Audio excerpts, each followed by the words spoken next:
Welcome to Hurrdat Sports Radio. Normally they shift, but they're not going to. Direct snap. Davis going to throw it into the end zone. It's picked off. Intercepted by Moore, and he's still going. Moore past the 30 to midfield. They finally get him down at the 42. A trick play that backfires. Jaden Harrison might get a chance here. Going to bring it out from his own 2-yard line. Cuts it inside, takes it out to the far side, across the numbers, along the far sideline. Jaden Harrison hits the Jets across midfield. 40, 30, 20, 10. It's a touchdown! Yes! Kickoff return from Jaden Harrison. He waited all season long, and Golden is my fave. What a return to start the second half, and Notre Dame leads 19-3. He throws wide open. Cash Jones has it and has a touchdown. Leonard on 3rd down and 7. Georgia needs a stop. He hurls. Leonard in the offense back out there. Will they really snap this and go for it with nearly 2 yards to go? Play clock at 3. And now movement by Georgia, it seems. There is a flag. That's how I want this group to attack our preparation and attack performance when we have the opportunity. Real quick, he's being humble. That was completely his play, and we were going to do it a different way, like 2 days ago. And then he flipped it, and we executed it that way, and it worked. So he's being humble like all throughout the year. You know this guy, but I'll say it for him. Great call, great execution. Good morning. Welcome into Hurrdat Sports Radio, AM 590, ESPN Omaha, ESPN Tri-Cities. That's Hurrdat Sports Radio presented by Centris Federal Credit Union. I'm Ravi. Lulla. DB will be joining me shortly here at Hurrdat Sports Bar and Grill. And as you heard from that intro, a big college football heavy show for you here today. Obviously, you've got that Notre Dame and Georgia playoff game last night. And you will have some more bowl games as well.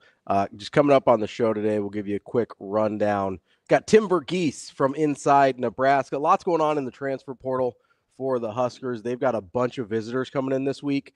So we'll talk to Tim about that. It's pretty interesting, I think, the positions that Nebraska is targeting along the way. And we'll get into that with Tim at 8 o'clock. Coming up at 8:45, we're going to reconnect with Brian Edwards, our Vegas insider. We were missed connection with him yesterday, and we'll get his thoughts on the games over the weekend with Brian Edwards. 9 o'clock, we'll get Mike Sautter from Hurrdat Sports at EB Preps, talk about the Metro Holiday Tournament that just wrapped up last night.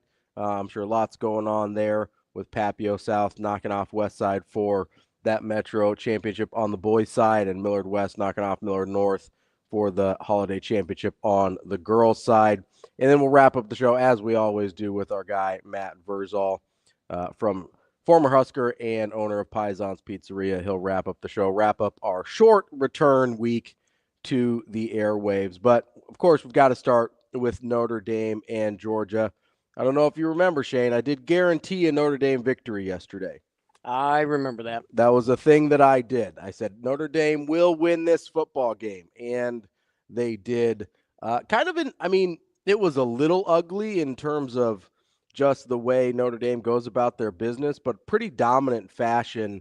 Now, Georgia did help them along the way with some of the mistakes they've made throughout the season, creeping back up on them, obviously being -2 in turnovers for Georgia. And then some of the dropped balls were just frankly, a little unbelievable. The worst one was obviously that one to Bell that I don't even know what happened. I mean, they weren't playing in Dallas. They can't blame it on the sun or the sunroof or whatever Jerry World's got going on there. But just some unbelievable mistakes from Georgia along the way. And then, you feel bad for the walk-on Parker Jones that gets in the way of the official that negates a big play for Georgia as well. I'm not sure it would have mattered. Georgia had a few chunk plays along the way, and Notre Dame's defense did an incredible job, really, of continually turning them back. It wasn't that they didn't give up anything. They did get some chunk plays out of them, but Notre Dame's defense was unbelievable in keeping Georgia at bay. the entire game. There were some people that went pretty hard on Jones last night. Yeah, they did. And I mean, listen, it obviously it's a terrible look. It's a bad mistake, but it's also not like guys aren't in that position on the sideline pretty much all the time. Not saying he should have been there, not saying that absolves him of responsibility, but I think it happens a lot more than maybe we realize, and guys either don't get flagged for it or a ref just doesn't happen to run into him. I don't know that he was inherently doing something super strange that no one else does. But yeah, Parker got it pretty good on the internet last night. I have to imagine as a walk-on, he may not be with the team next year. I don't know how vindictive or petty Kirby Smart is, but that certainly seems like a possibility. That's it's a walk-on at Georgia. You figure that guy's probably never going to contribute, but hopefully this doesn't end his college football career on a rather infamous note with that play last night. You could see, I kind of felt bad. The camera and the TV broadcast crew kept panning over to him and showing him on the broadcast and things like that. That probably didn't help the case out any. So thanks a lot for that, ESPN. But, it's one of those things that, and I don't know how much I want to get into this, but, it felt like one of those things where ESPN had to find a reason why Georgia was losing the football game. And the reason was Notre Dame. It was right in front of them. But it felt like ESPN needed more than that because, as I've said many times, Shane, I don't know if you've heard this, I don't think the SEC is actually that good.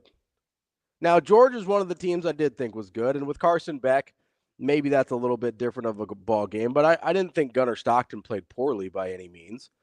But that's I think to a large degree, the SEC's been propped up by ESPN because of their relationship with the conference, which I don't blame them. If I had a vested interest in a conference or a sport or whatever, I'd prop them up too.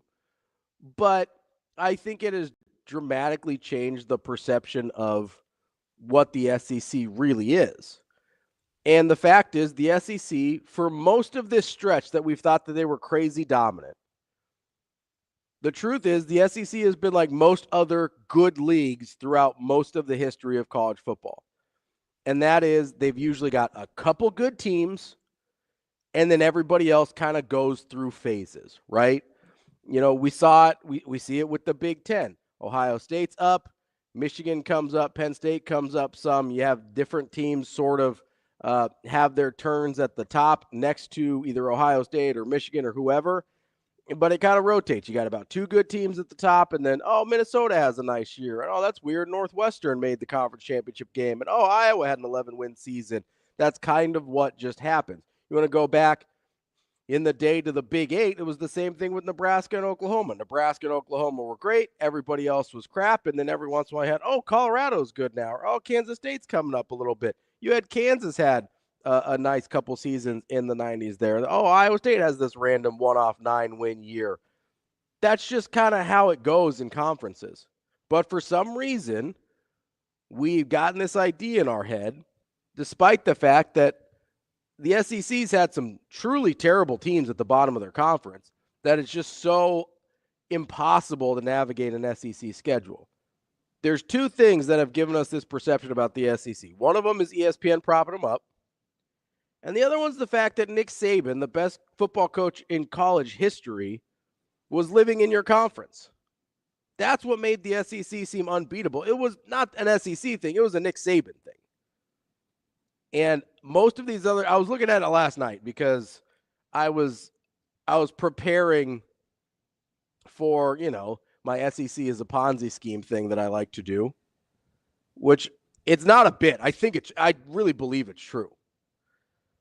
But you be you. So I'm looking at this run of, the famous, the 8-year run straight of national titles, and from like 06 to 2014 when Ohio State won, you had the 7 or the 6 Alabama titles, the 7 Nick Saban titles in 20 years, all with SEC schools. So you have all these things going on, right? And I'm looking at it and I go, okay. So half of these championships are just Nick Saban doing Nick Saban stuff. The other half, literally it's the other half of the SEC titles in that time frame, Saban has 7, the rest of the conference has 7, are either Georgia back-to-back a couple years ago. You've got LSU that won them without Saban 12 years apart. One was a total one-off with Joe Burrow. We've seen what LSU's kind of been before and after that. They've struggled to be nationally relevant at that same level, even with a Heisman winner last year in Daniels. And then you have a random Auburn year, and that's it. You got the Florida years early. You got the random Auburn year with Cam Newton, which is very similar to the 2019 LSU team. And then you've got Georgia, who's been good the last few years. That's it. You're not talking about this great depth of teams in the SEC. And you know what's funny about those teams is a lot of their schedules were boosted by the fact that they had to play Nick Saban. Some of them beat Nick Saban, and that was the differentiator between them and another team with a similar record, was the fact that they beat Nick Saban. Now, not very many of them beat Nick Saban, but that was sort of a put your mark in the ground, plant your flag. We beat Nick Saban. Now we get to go play for a national championship. That's what was happening a lot in the SEC. Was everything was getting bolstered by Nick Saban and ESPN. What does bolstered mean? What does bolstered mean, Prime? Don't make me get into your record the last couple years. So what would change? I mean, maybe it would change and you'd be better than 2-9 against teams that finished 500 or better. Maybe that would be it. You didn't build me, so you can't kill me.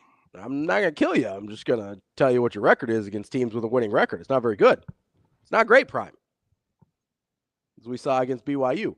But aside from that, I don't want to sit here and pretend that the SEC is not a good conference. My point through all of this is that the SEC is not somehow inherently superior to everyone else. That seems to be, they're playing an SEC team. Oh, they're playing an SEC team. It's not real. It's all made up. We just decided it has value, and so it has value. There's a lot of things in our world that way, and I'm not going to pull too hard at that string because it's scary to think about too much. But we just assign value to something, and then forever it has value after that. That's what happened with the SEC. We just decided that they were valuable. We just decided they were good. We decided that an SEC team at 6-6 or 9-3 or whatever was somehow superior to a Big Ten team at 6-6 or 9-3, or a Big 12 team at 6-6 or 9-3. Or we got to the point where we decided, or we were trying to make the argument that a 9-3 SEC team was better than a 10-2 or an 11-1 team from another conference. That's just not the case. The perception of what the conference is and the reality of what the conference is not the same thing. Was there a time in the late 2000s, early 2010s where they were probably a little bit ahead? Yeah. I don't think that's been true for at least a decade. I really don't. And their quote-unquote dominance has been carried by Nick Saban, and it's been largely negated as more teams got invited to the playoff. The fact that they were given free passes, essentially, to either championship games or playoffs, and some of them are undeniable and totally deserving. There are some teams where there's an argument those years, and the SEC would get the benefit of the doubt. When you're getting more bites at the apple, you're going to get more fruit. That's how it works. The SEC was guaranteed more bites at the apple because they'd been propped up. How about them apples? Do you like apples, Shane? I do. How you like them apples? I like green apples. I like. You big Honeycrisp guy? I like red apples. I like caramel apples. I like Apple Jacks. Apple Jacks are low-key. They're not bad. Yeah, they're pretty solid. You big apple juice guy? Not a big apple juice. Apple sauce? I mean, I could do without. I mean, if it was not big on the applesauce. I mean, I'm not 3, so. Just getting all condescending over it. I mean, some people like applesauce, Shane. I don't know. I'm not a big applesauce guy. The texture gets weird for me. Don't like anything that's sort of, kind of a mushy texture. Not a big fan of that. But no, it's I think the continued narrative of the dominance of the SEC is largely fictional. We've seen that play out, especially this year in the college, not just college football playoff, in the bowl games in general. I know Ole Miss put it on Duke last night. They also, Lane Kiffin, not Shane Kiffin, Lane Kiffin was also trying to make a little bit of a point there.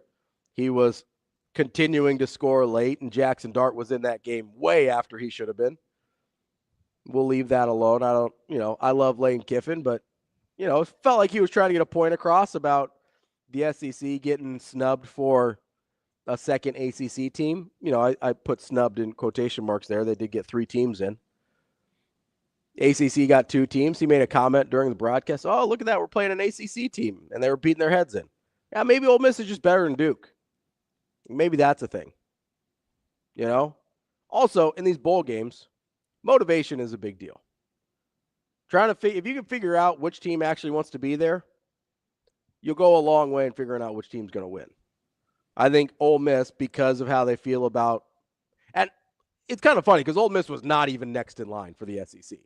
They were probably 3rd after Alabama and Ole Miss, and then it was or Alabama and South Carolina, and then it was probably Ole Miss waiting in line to be in the college football playoff. So I don't really know what Lane Kiffin's beef is about. Maybe he's just riding for the conference, which is, again, something that I will give the SEC credit on. Part of the reason the narrative has been so successful is because the coaches and players do ride for the conference.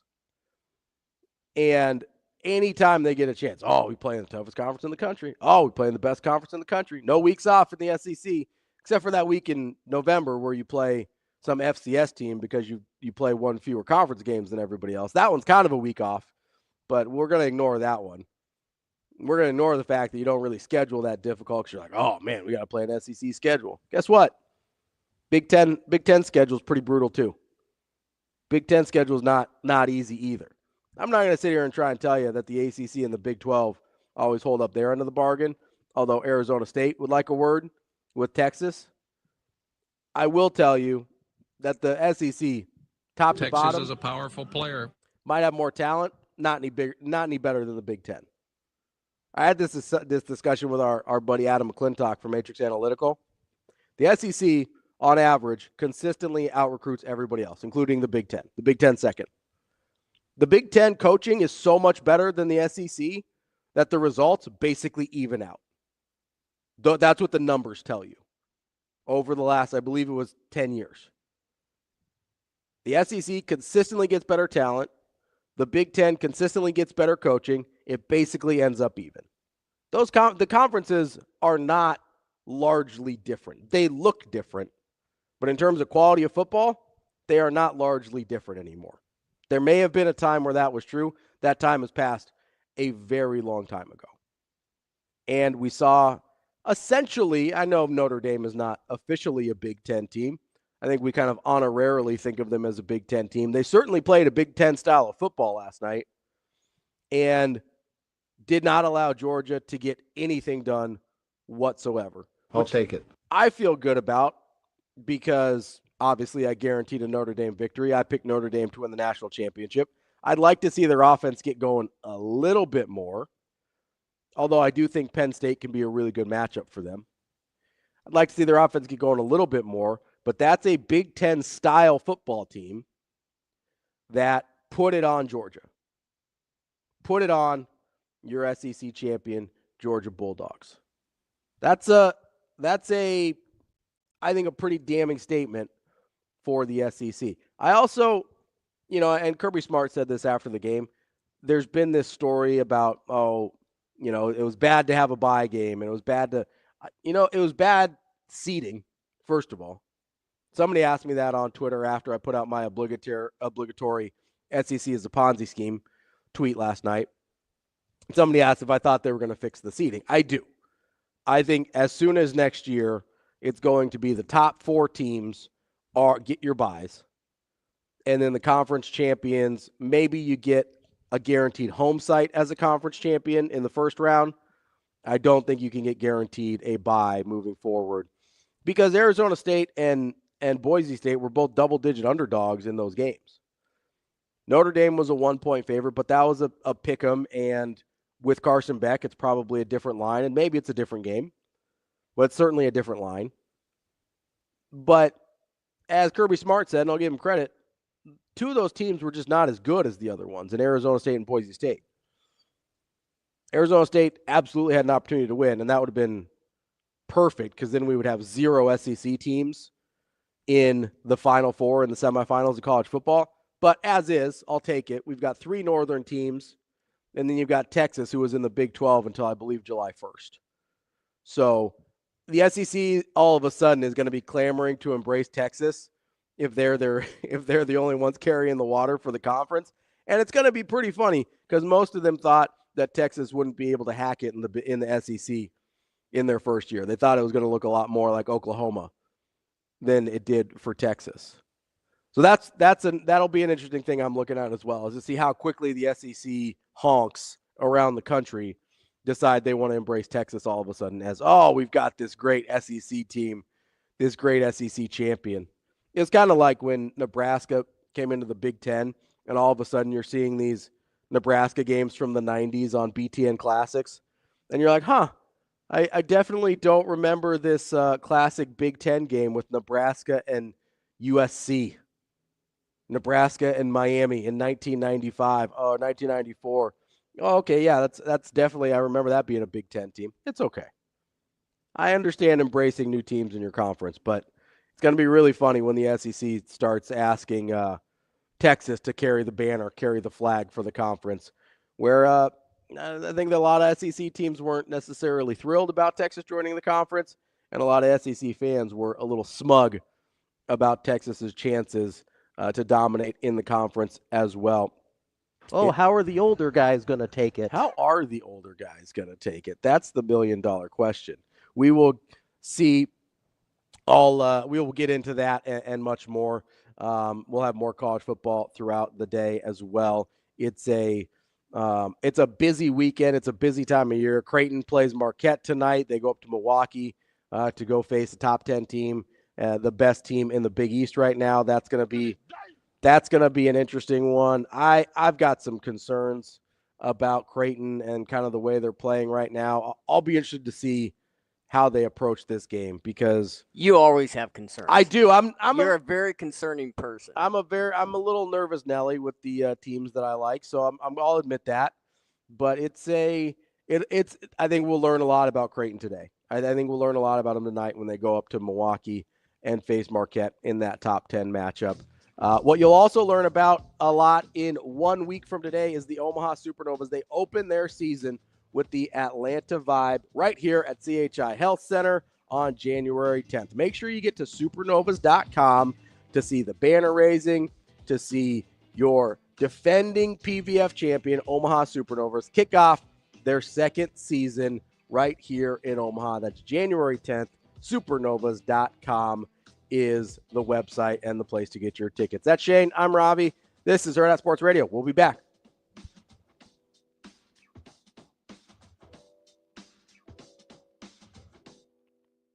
We will be back.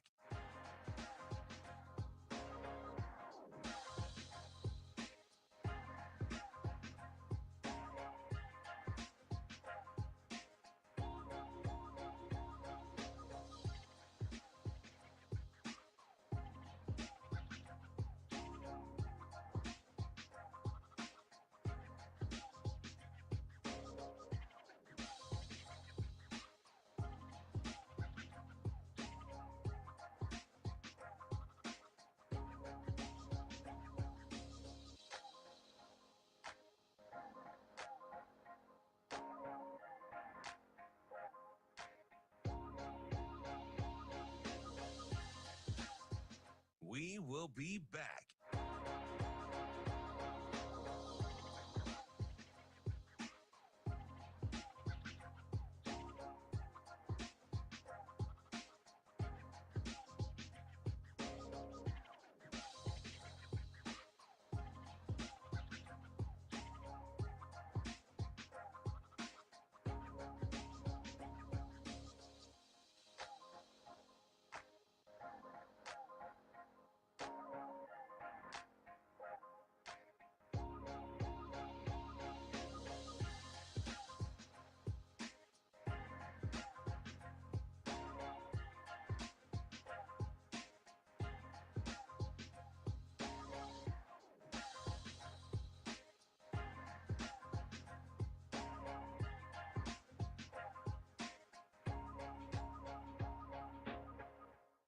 will be back.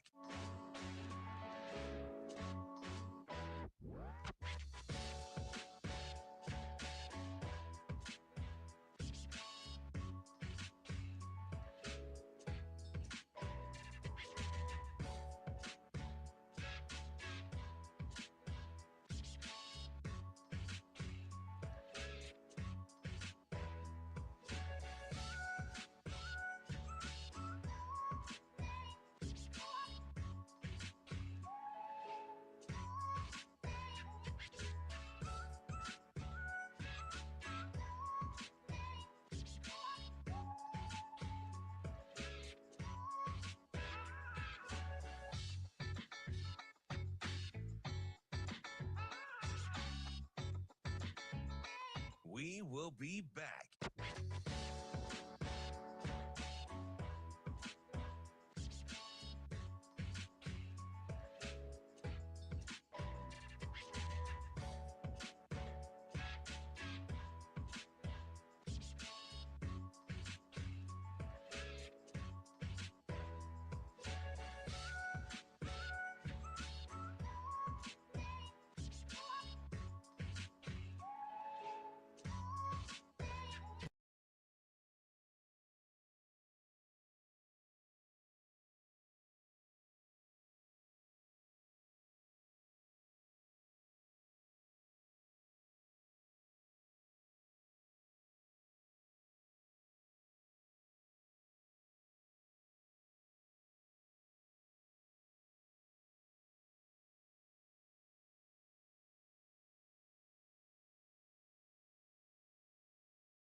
We will be back.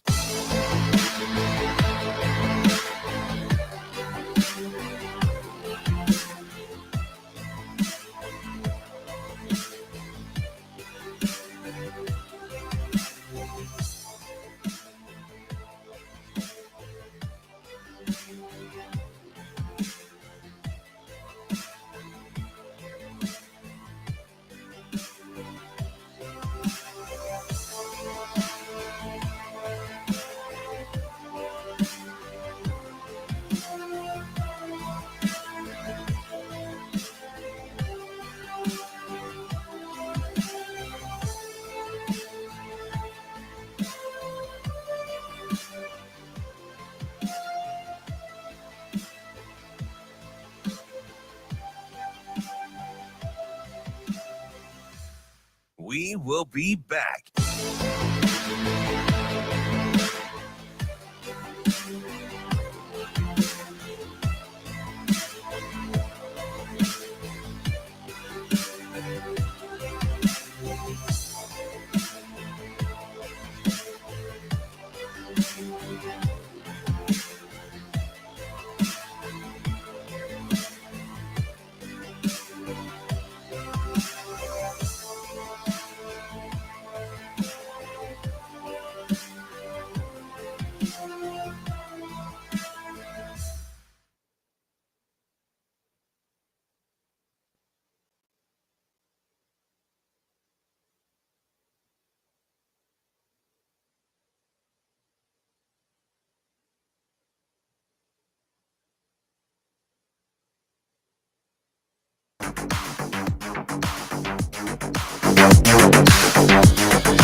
You're listening to Hurrdat Sports Radio.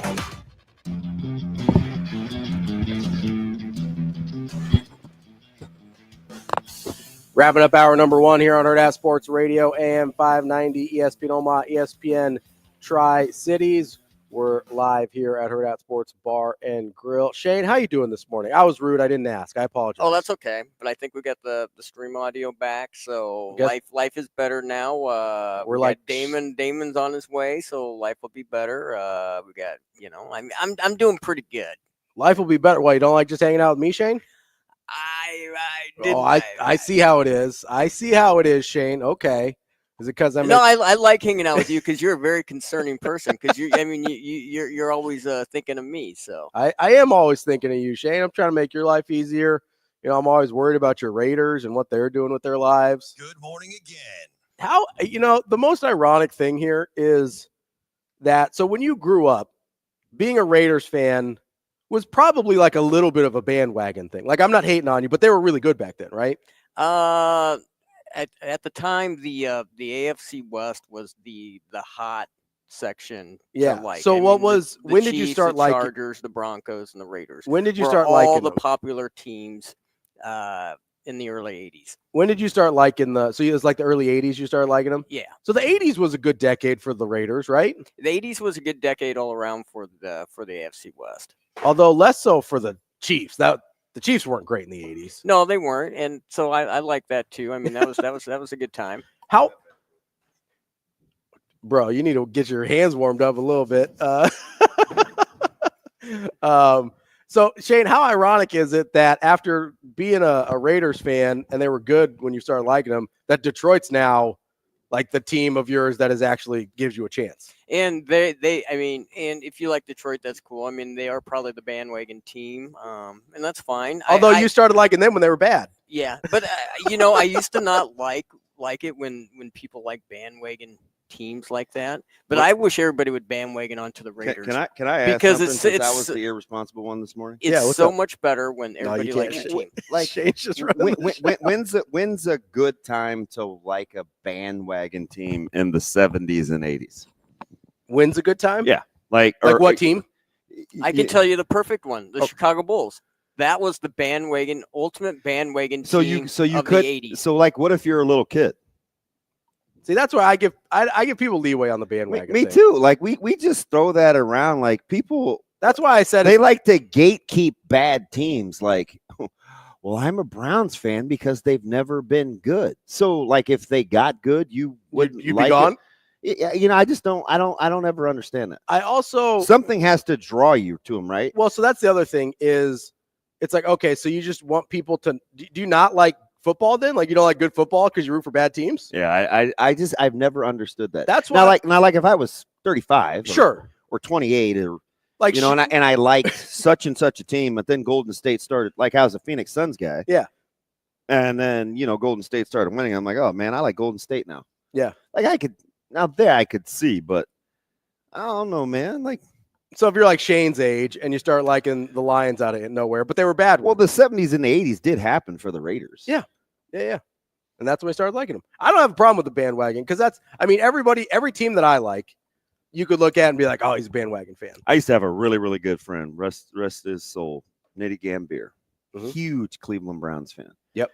And one of his reasons that he liked the Browns is because they had never really been good and no one liked them. Yeah, I don't understand that. So he liked the Browns, and he was as big a outside of Coach Lamonge, he's as big a Browns fan as ever. Just like a contrarian, he just likes to go zigging. He's a nice guy. I doubt he was a contrarian. Not like our guy, Amazing Daniel. No. By the way, he sent me the greatest message ever, and I think I iced him. Yeah, I think because I remember, that was your boy was caught up. I'm just gonna get back to him. It's all right. It's all right. Shane, that's a better picture of this morning. If you haven't noticed that's DB. I just coming out of nowhere.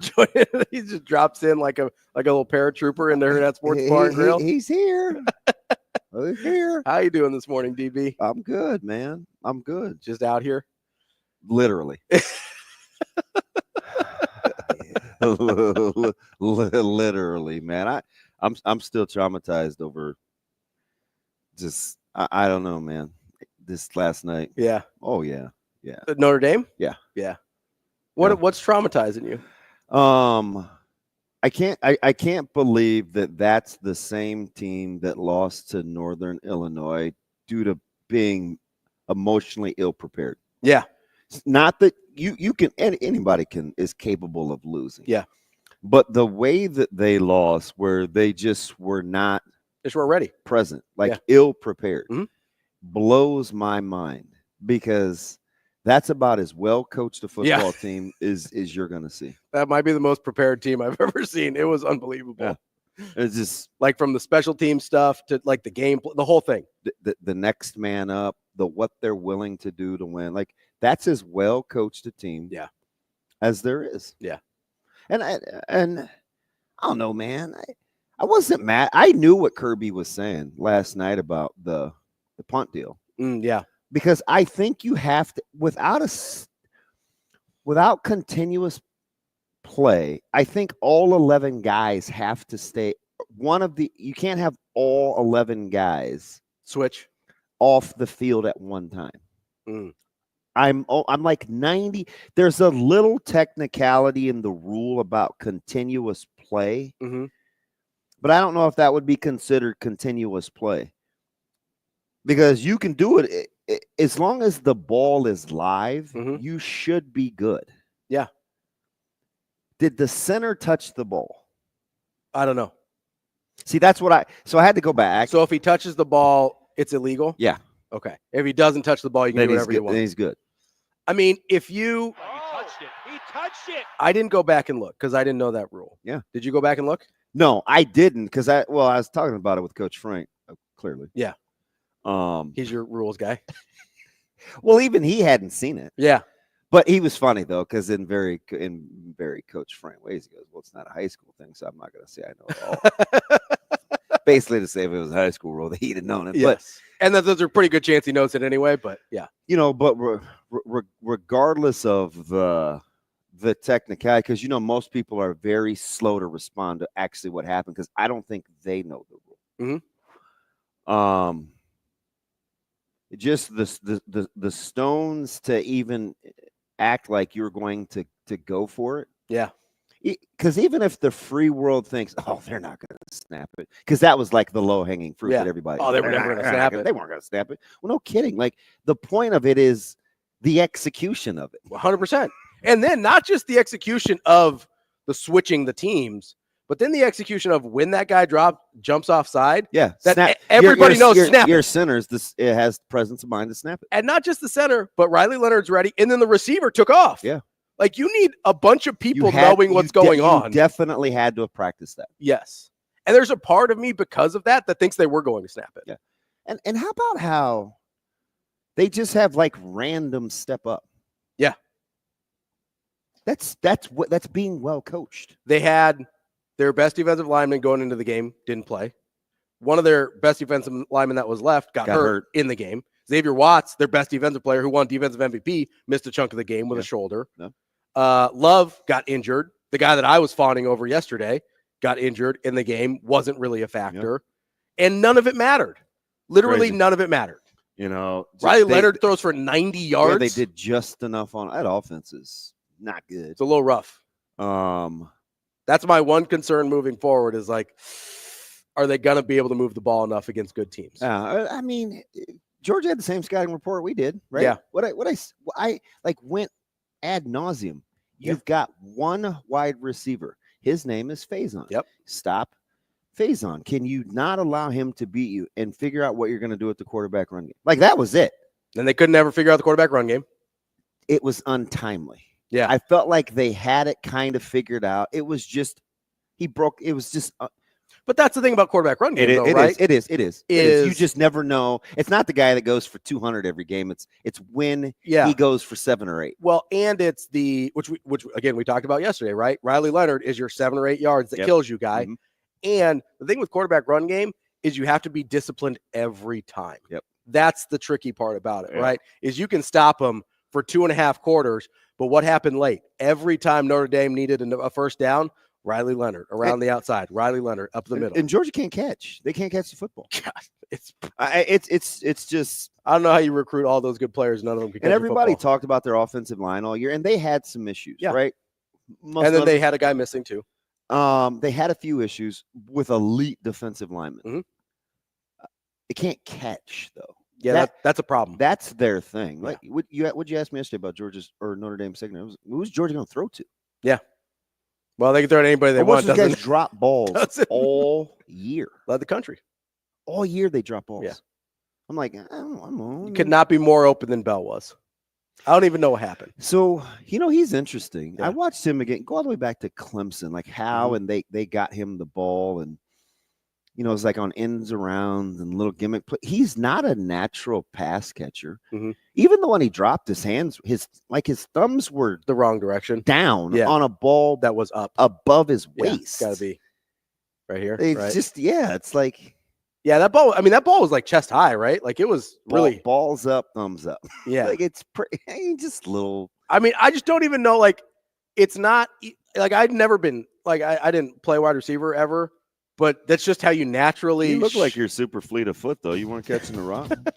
I was more of like a Kyle Juszczyk type of guy, more of a utility. My buddy, he's like George is not that good. I don't know about that. I don't know about that.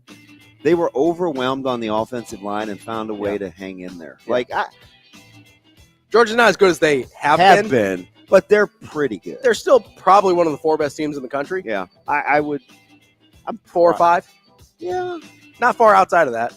I mean, I'll look at them in Penn State and be like, ooh, different. I think Penn State's pretty good. Yeah, I would maybe take Georgia over Penn State. Healthy. Yeah, I don't know. Maybe. I don't know. We'll see. That's DB. I'm Ravi, Lulla. Tim Verghese next. We will be back.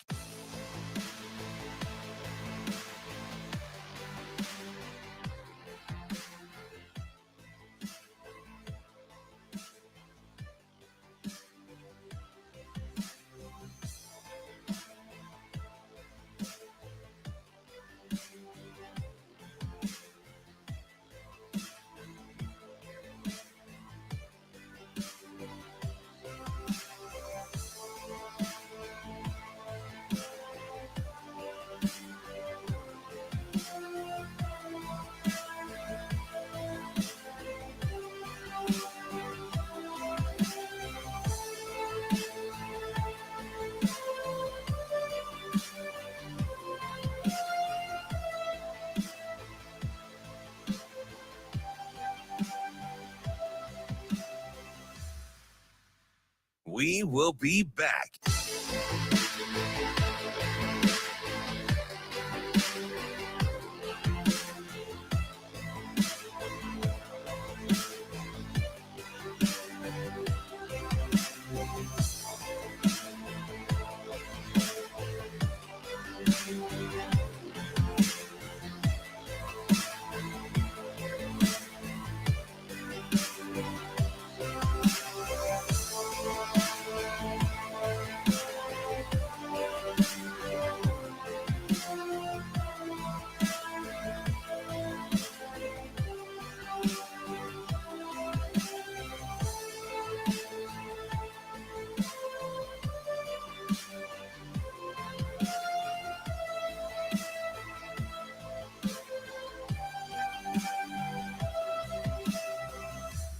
We will be back.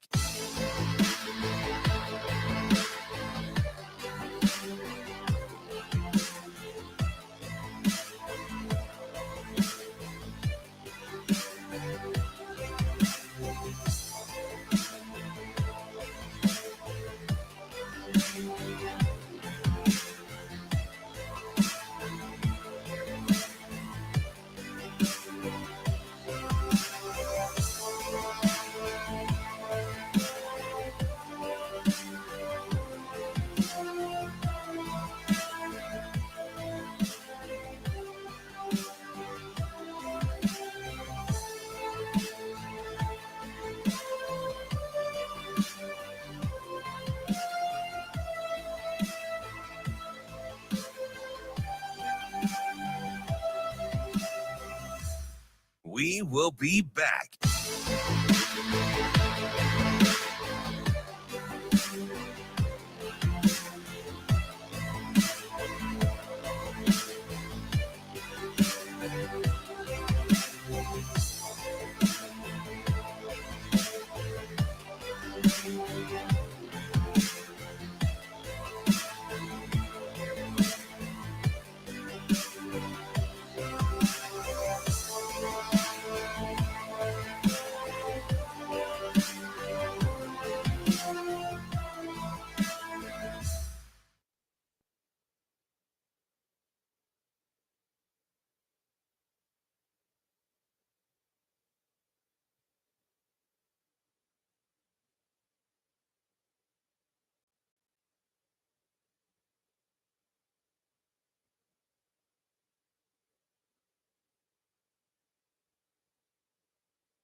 Welcome to Hurrdat Sports Radio.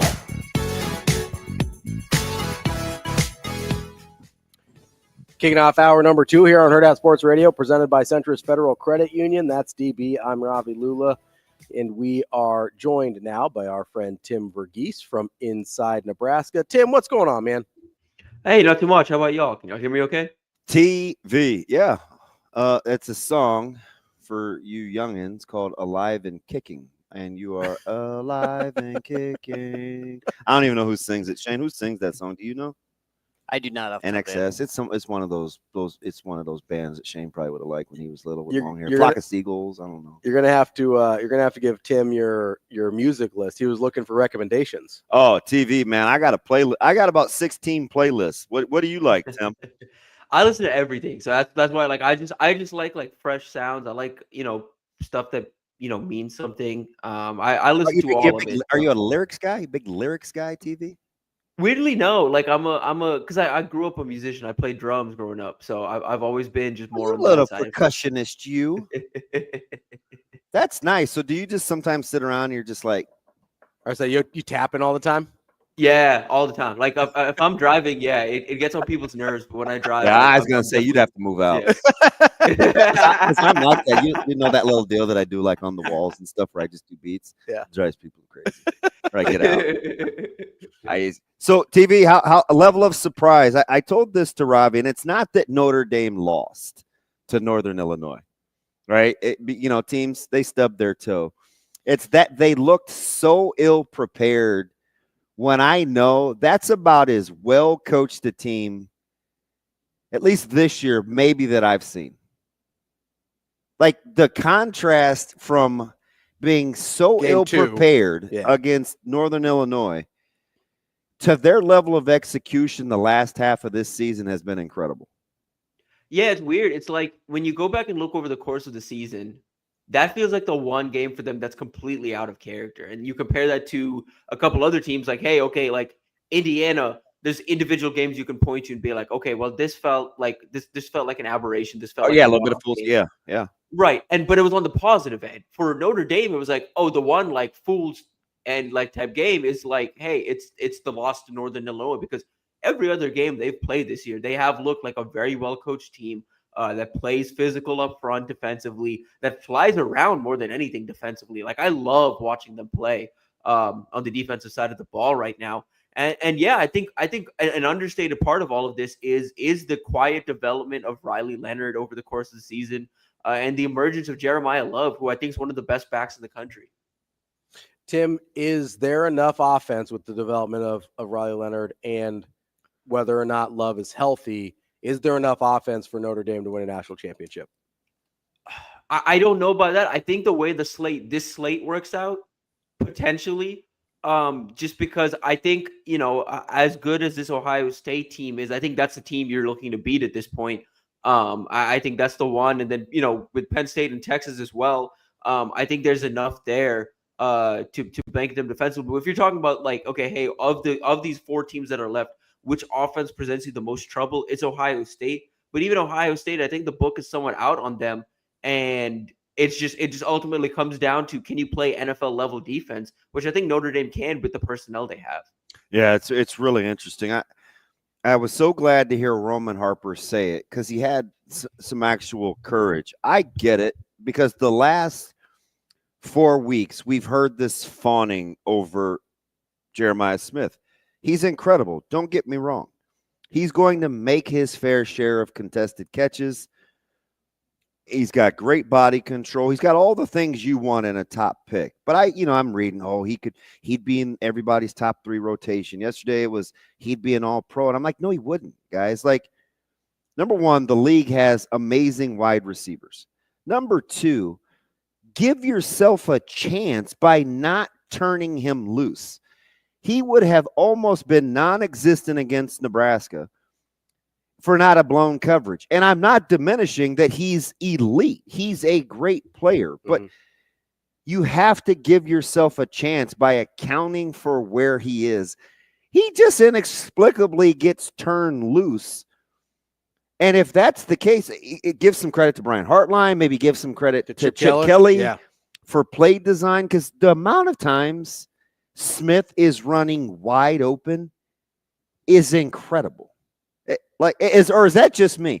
Do we got to give any credit to Bouquet for taking some attention? Like, because you have to cover a Bouquet. Like how is Smith wide open when he's not beating you off the line of scrimmage?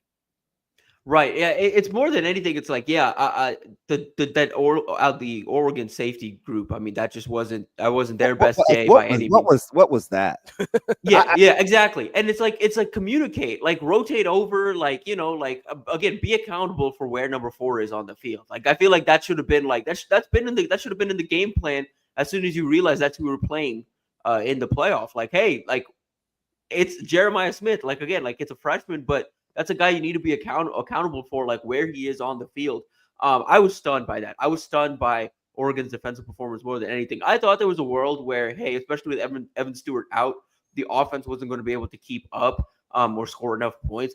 I didn't think it was going to be a world where they're already caught in that type of hole and they had to work themselves out of it. And it was pretty much over pretty quick. I just was glad to hear Roman Harper say, like, yeah, he's legit, but just figure out where he is. Give yourself a chance. I'm like, yeah, Pat, because you can say that without sounding like a hater. Like, you can give a guy his due, but man, at least compete. Yo, I mean, like even a bunch of Michigan defenders said like similar things of just like, hey, like rotate over to the guy, like adjust your defense accordingly to make sure you have bodies on top of Jeremiah Smith. That's what Michigan did. That's how they kind of neutralized him. And again, I don't know if Ohio State's game plan against Michigan was sound, and if they play like they did yesterday, they probably beat Michigan, or the other day they probably beat Michigan. It's not about that. It's more so of the sense of like give yourself a chance, and that's just something where, hey, Tosh Lupoi has NFL experience, Dan Lanning has NFL experience. That's just something you have to learn and work from moving forward, because you're going to keep running into this guy for the next 2 years. I'm telling you this. I know this is blasphemy, man. I just do not love Tosh's ability to adjust like football acumen. He can recruit. He's a high energy guy. I don't schematically though. I don't know. It's just me. I apologize for my little tangent. Any votes for Tosh? I thought you were saying Lanning was overrated for a second. No, because I think I don't know what you guys think. TV, I think there's something to being able to corral temperaments and get guys on board and to play a certain way. Like, not everybody's going to be like the X's and O's guru or the cheerleader, or it's hard to get the all-in-one guy. But I give Lanning credit. Like, Oregon was pretty good. They laid an egg, but that team was pretty good all year. Yeah, I think he got, like, again, his ability to recruit. I mean, and we hear it all the time of just like, hey, when Dan Lanning takes a recruitment personally, like, it's over. It's one of those things. It's tough to compete. He's an excellent recruiter. Does a really good job of managing personalities. I mean, you got a lot of personalities in that room right now, in that building, from coaching staff down to players. Does a really good job of managing everything, and doesn't leave a whole lot of stones unturned in terms of pursuing greatness. Like, you look at the analytics staff he has behind the scene, the guys he's put together. Like, he's constantly searching for answers and solutions. He reminds me a ton of early Georgia Kirby Smart. Like, he'll get it figured out eventually. It feels like inevitable. That's a good pull. And they like. Oh, so they came from their tree, affinity right? for one another is clear. Oh yeah. I think another thing that we overlook is the ability for how important it is for even high level guys or successful people to have people that believe in them still. Right? Because we kind of take it for granted. It's like, oh, such and such player doesn't really need, he's good or she's good. Or I think the wherewithal that quality coaches have to invest in everybody in terms of kind of being the wind beneath their wings is underappreciated in big time athletics, because it's very, very difficult to function at a high level every day as an 18 to 22-year-old. It just is. Oh, for sure. And you see what happens, like how quickly kind of the bottom falls out for, former elite recruits or former top guys, when that faith is lost, when it is like, okay, hey, they're third string, kind of bottom of the barrel, probably going to get processed out the next time the transfer portal opens. You kind of see how it's like, okay, unless you're really, really strong-willed and individually strong, you see how fast they can start to fall off. We see that time and time again at the NFL level as well, where it's like, hey, former elite recruit, why is he out of the league in 2-3 years? It's because no one really believes in him. Like that's all. That stuff matters a ton. We're talking with Tim Verghese from inside Nebraska. Speaking of getting transfer portal and processing guys in and out, I know Nebraska's got a big group of visitors coming in this week that people are definitely interested in. What areas are you seeing Nebraska look at, and any names that you're seeing that you are particularly intrigued by? Yeah, I'm really fascinated by how aggressive they're being defensively right now. They brought in Marquise Watson-Trent. He's on campus right now. He came in last night from Georgia Southern. Was the Sun Belt Conference Defensive Player of the Year. Played against Nebraska a couple years ago, 2022. Had 10 tackles when Georgia Southern upset Nebraska, which kind of obviously led to a domino of events. But a very talented player, one that makes a ton of sense to kind of like add to the room. But they're also bringing in another linebacker, Trey Lathan from West Virginia, or at least that's the plan as of now. Is he supposed to come in this weekend? It's going to be a wild card, isn't he?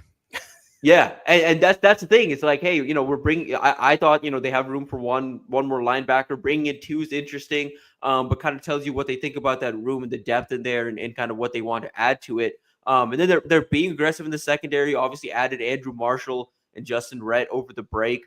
They're working to get Corey Gordon from Baylor in town. Arizona's Marquise Gross-Killebrew could also be in town. They're working at DB. They've obviously got Jalen Davies from UCLA as well on campus right now. You look at those three guys, and the one thing those three have in common is experience. And Davies is a guy that has been inconsistent, at his best. He's a mainstay for one of the better defenses in the country for UCLA back in 2023. But then this year he got benched at the end of the season. So it's like, which Jalen Davies are you getting? You kind of just trust that, hey, John Butler and the defensive staff is able to get that guy, up to consistent play if he does end up coming to Nebraska. Corey Gordon, I think, is the one that fascinates me the most. That's a safety. That's like a guy that can play all three spots in the safety. And right now, there's no clear solution of what the rover position, who's going to play rover. But you know how important that is to this defense.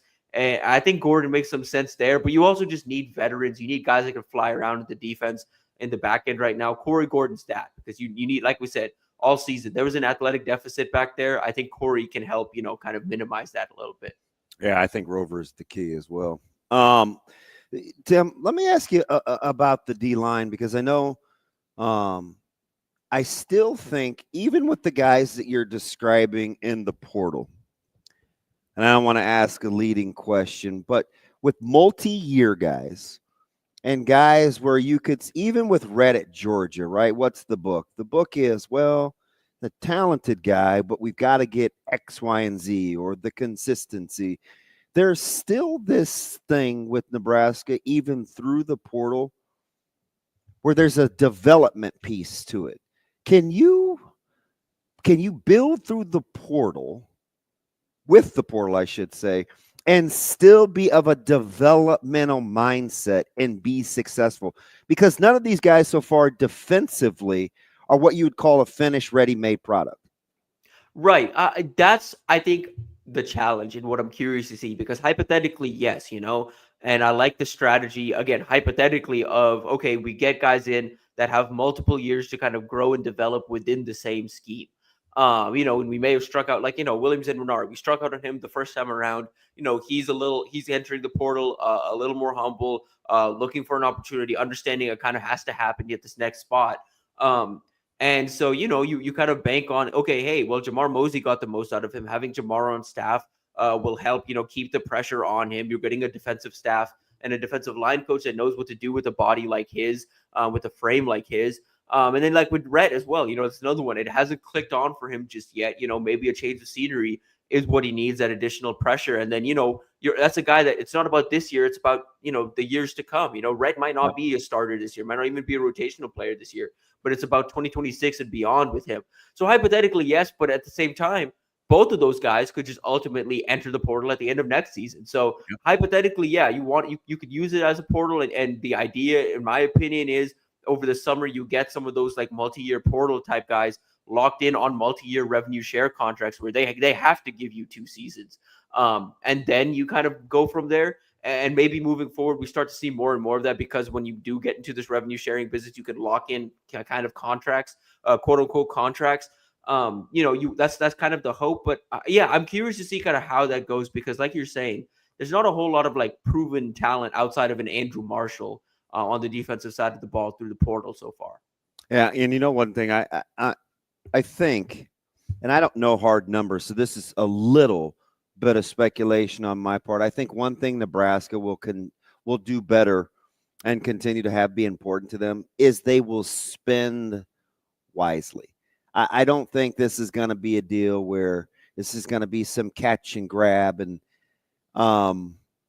I think they know kind of where their culture is, and it seems like they're not going to upset the apple cart unless somebody's just outside of being dynamic. I think they will spend wisely for personnel. Yeah, and we've already kind of started to see that a little bit, especially in the offensive line. People I think are getting a little antsy about the fact that they haven't really landed one where they need it. But they had Keegan Trost from Wake Forest on campus. They had Dominic from Michigan on campus, and both those guys ended up at Missouri because for the most part, they were kind of looking for assurances in terms of play time and how much time they, like getting a guaranteed starter spot. and they wanted to be compensated accordingly. And for Nebraska, it's like, hey, we feel kind of good about the interior of our line specifically and the depth we have there, and we don't want to ruffle any feathers. So we'll kind of move on, and you can go take your bag, from Missouri, but we're kind of good there, and that's kind of the way they're operating too. As I think when you see defensive back recruiting as well, they don't really seem to be getting up in arms about some guy, especially unproven talent that's ending up elsewhere. When they know what their board is, they know what they have, and they're being picky. Like hypothetically, you look at the names, they're like, oh, Idaho cornerback, Georgia Southern linebacker. These are some of the better players in college football that they're adding to the roster. They're not just going out and finding Power 5 guys and retreading Power 5 guys. They're finding guys that have produced at a high level, that still have untapped potential that they could continue to tap into, and kind of balancing that long-term developmental aspect with that. Okay, we need proven production as well. Tim, do you think they view development in kind of two different ways? One, development where a guy needs to develop his body, and two, where a guy's got sort of the physical tools already but needs to develop their skills? Because one of those takes longer than the other, right? Like, it takes longer to build a guy's body up than it does to coach them up, I would imagine. Do you think they view it differently when they're looking at these guys? Yeah, somewhat, because I think if you look at the guys that need to work on their body, we're just talking transfer portal additions, guys that need to work on their bodies. Hardly Gilmore is one. Williams and Ranieri is one. There's no talent question there. There's no talent question with both those guys. And even Hardly, the biggest thing with him, he's got a combination of tools right now that's pretty hard to find. And he's a little further polished as a route runner than you'd expect for a guy that is relatively, you would consider somewhat raw. Like, he's got some route running nuance to him. He's a little further along in certain elements of developmentally where, okay, you add a couple pounds to him. You add a couple pounds to Williams and Ranieri. All of a sudden, it's like, hey, the light hasn't come on just yet. But part of it's because you're a little undersized right now. And Williams is one. He's playing right around 260 at 6'7". Get that guy up to 270, 280, and see what he looks like in the spring. And that could happen pretty quick. I think that, yeah, like you're saying, like, I think what we're seeing is the guys that are kind of unproven or need that development in the weight room. They have the combination of tools where the light should come on pretty quick once they get up to speed weight wise. Yeah, so I'm watching, I'm listening, right? And I look at, I think, offense versus defense. TV, what do you think about this?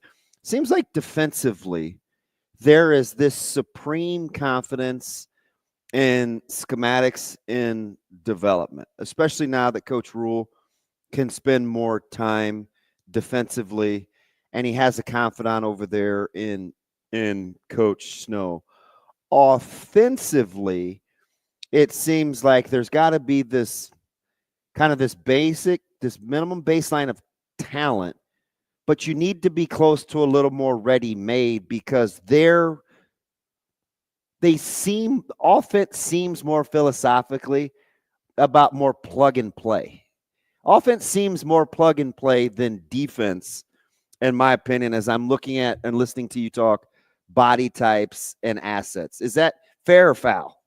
No, very fair. And part of that is, hey, you've got a guy in Dana Holgorsen that runs a scheme that is beneficial to quarterbacks and wide receivers. The only thing you have to do as a wide receiver is win one-on-one matchups. They didn't have enough of those guys this year, so they brought in a Dane Key, whose best traits are beating press off the line, separating downfield, creating contested catches, and winning those one-on-one type battles. Then you have an Isaiah Hunt who's got a combination of height, weight, speed that allows him to kind of separate in one-on-one type situations. Then you've got a Hardly Gilmore who's somewhat of an upgrade in terms of a deep threat because of his combination of size and downfield speed and route running ability. And then you add that to a Cortez Mills, who's one of the better 50-50 ball carriers in the 2025 class, and Isaiah Mosey, who does a bunch of the yard after catch stuff well. Running back room that's kind of rounding out with a bunch of different bodies and frames. Again, they have to address the offensive line. I still think that's something that needs to be done through the portal, whether it's this cycle or next cycle. That's something that needs to be done. But yeah, defensively, I think more than anything, they feel there's a quiet confidence in some of the young pieces in that room. And again, defensively, you win as a unit. It's about winning as a unit. And I think there's that overall confidence of like, we win 11 man on 11 man. But offensively, you need to have guys that can win those one-on-one matchups. And that's what they're going out and getting right now. TV, when you take a look at playing complementary football, and we'll see what Nebraska ends up doing with special teams. If we're right philosophically on how this thing is kind of shaking out, do you like the fact that they'll be practicing against one another? Is that a good fit philosophically for a productive unit? Yeah, I think ultimately yes, because I think all of these receivers and then a year or two of Dylan in this scheme is going to challenge this defense in ways they may not get challenged early on this season just with the schedule that's out there. Like, they're going to get challenged more in practice, in my opinion, than they will on the field sometimes. And I think you're going to start to hear those type of quotes coming out of spring ball because, Dane Key and Isaiah Hunter, those are nightmare matchups. Those are one-on-one guys that, they one torched the ACC, the other one torched the SEC. And it's going to be interesting too for a second-year quarterback because I think Butler I think he's a pressure guy. And you're going to see multiple looks that simulate pressure. It's going to be fascinating. Right. And the biggest thing is just how are they going to be able to adapt? Because the one element that Nebraska's offense, I don't think it's going to have as much going into next year, is that physical element that you are going to see at times, that physical run game element. Like, that run game is going to be there with Emmett Johnson. How physical is it going to be? Are you going to have like a run heavy scheme? Like, is the scout team going to be able to give the defense enough looks that they're prepared for what they see in the Big Ten? That remains to be seen, but I think you have some faith in this coaching staff because they've done a good job of preparing guys, at least for the looks they've faced so far and moving forward for the teams they have to face. That's our guy, Tim Verghese, inside Nebraska. Great as always, Tim. We appreciate the time. We'll talk to you next week. TV, appreciate you. Next week. Appreciate you. We need to get into that. Which part? The practicing against one another for good. Because remember, Coach Rule, this is off air or whatever. He was, I want an answers guy for defense that has answers. I'm going to watch these guys develop in practice. We'll get into that coming up next. That's DB. I'm Ravi Lulla. It's Hurrdat Sports Radio.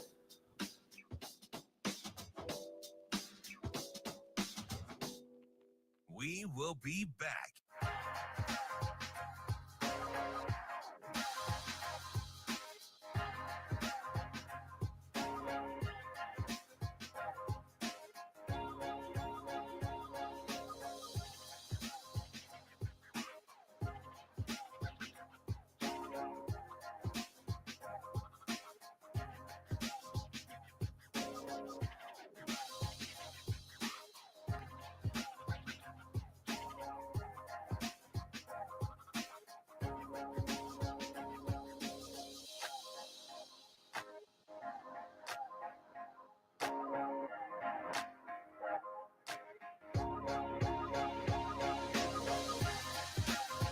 We will be back.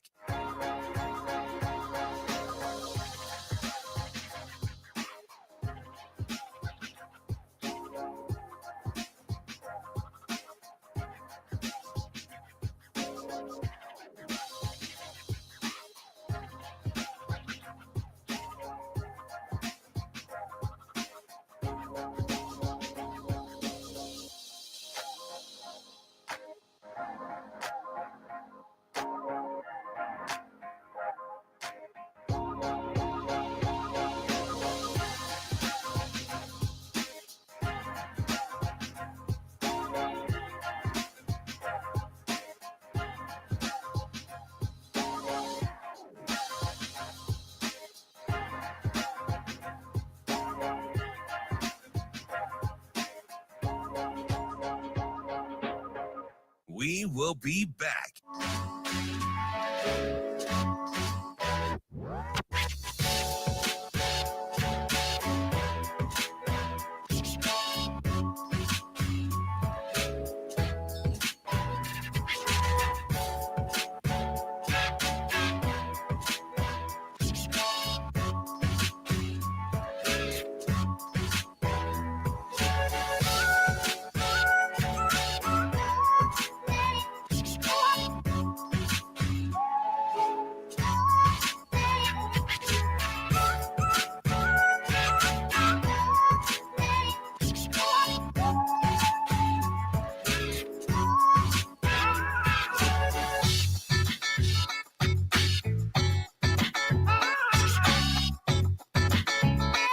We will be back.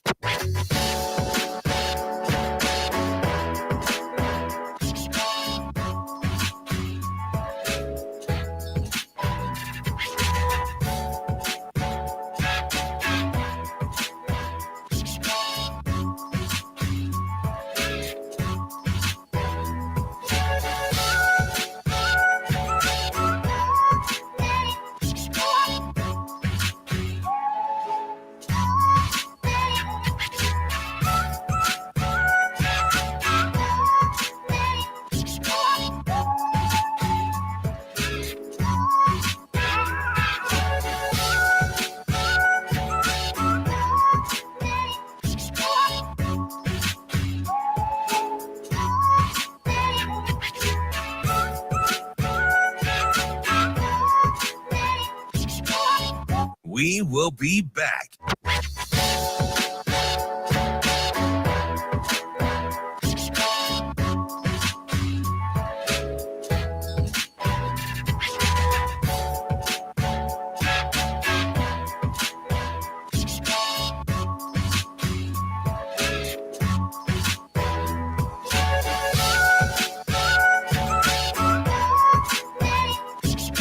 We will be back.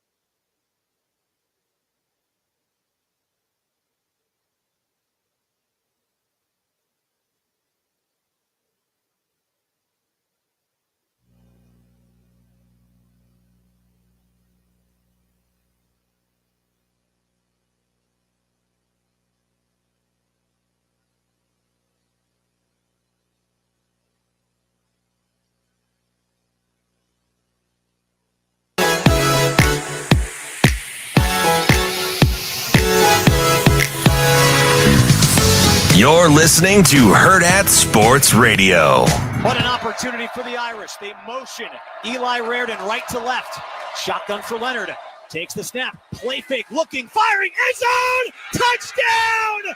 Bo Collins makes the catch. And Notre Dame extends the lead. 27 seconds left. And the defense gets it paid off by the offense. Halfway through the show here on Hurrdat Sports Radio, AM 590, ESPN Omaha, ESPN Tri-Cities. That's DB. I'm Ravi Lulla here on the Pillar Exterior stage. Notre Dame getting that big win last night. And, you know, we were talking off air a little bit. And as well coached as they are, as good defensively as they are, you kind of always sit there and go, are they as good as they think they are? Yeah, they're the consummate but team. Yeah, which was Michigan last year. Yeah. I mean, I think Michigan's a little better offensively than Notre Dame is. They're just, and I don't even know because they have so many guys hurt. Yeah. Like, let's not undersell that. Yeah. I didn't love the way, was it Schlabach? Somebody wrote an article last night. It was maybe one of the ones I sent you, like 2. I don't know if that might have been the press conference clip. But, you know, he said something like, transfer something, Notre Dame finds a way to win. And he went in to tell the story, and I don't think he was being like detracting from the overall performance or the development, but he talked about the portal guys, 6 or 7 of the portal guys that have helped have impact. And I'm like, well, number one, that's a lot of college football teams. Number two,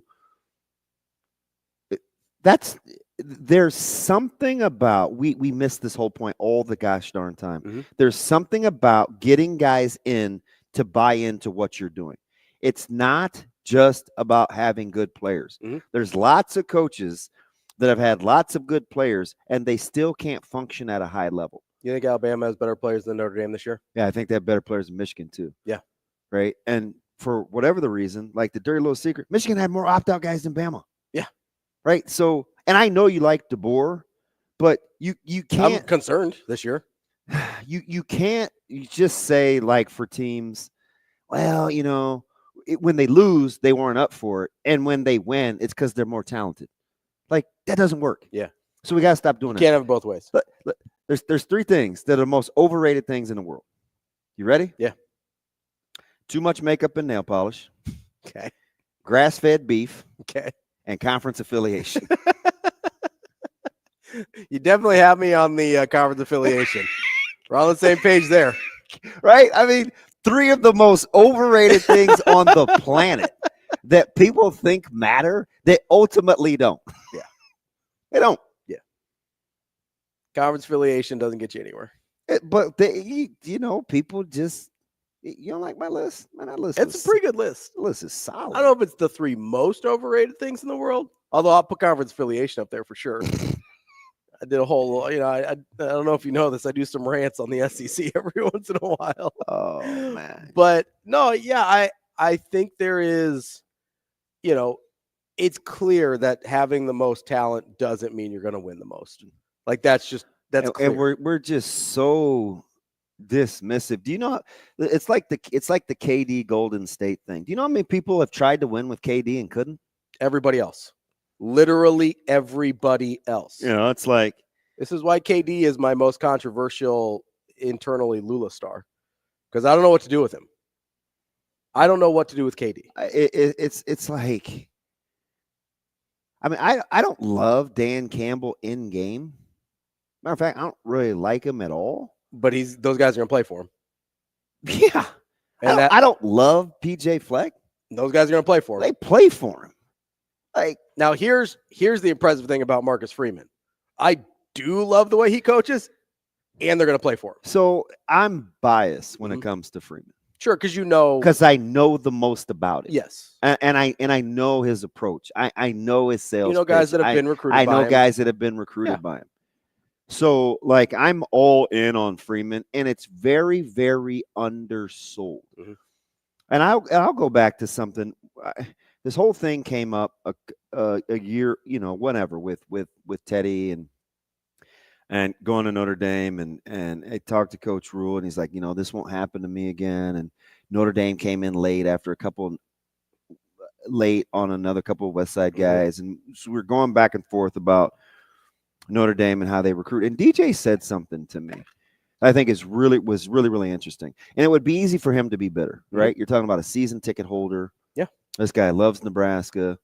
I mean, he's at the bowl game with Damian Peter and his family. Great friends with he's a Nebraska guy. Mm-hmm. Loves Nebraska. Easy to be bitter. Definitely. Right. I'd probably be bitter. One of the guys you had to fire didn't know his kids' names. Mm-hmm. Right? Not a great experience. Yeah. He said, I think he said Nebby. He said, no, I think Nebby's gonna eventually win. Man, Coach Rule and Coach Freeman are a lot alike. They're kind of the same person.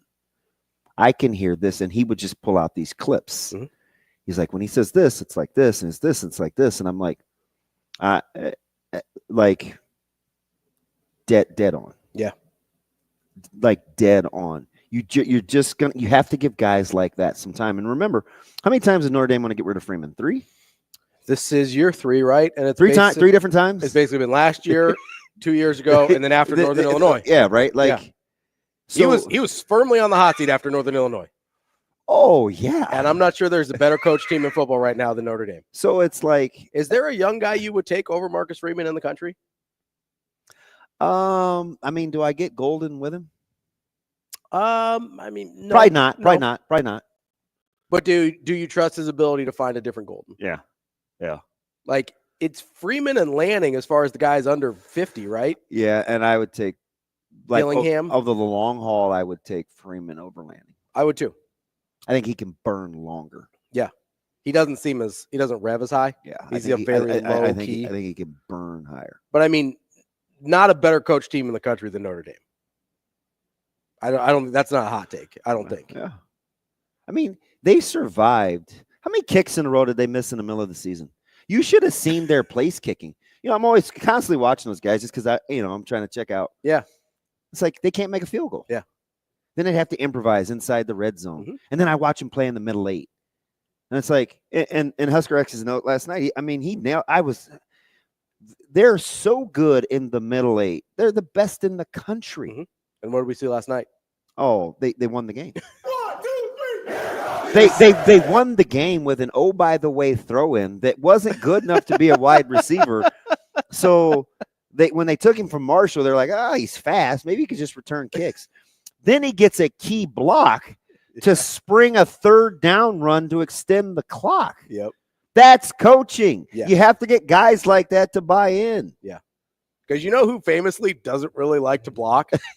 Really fast wide receivers. Yeah, you see Cordell Patterson just laying the wood sometimes? No, you know.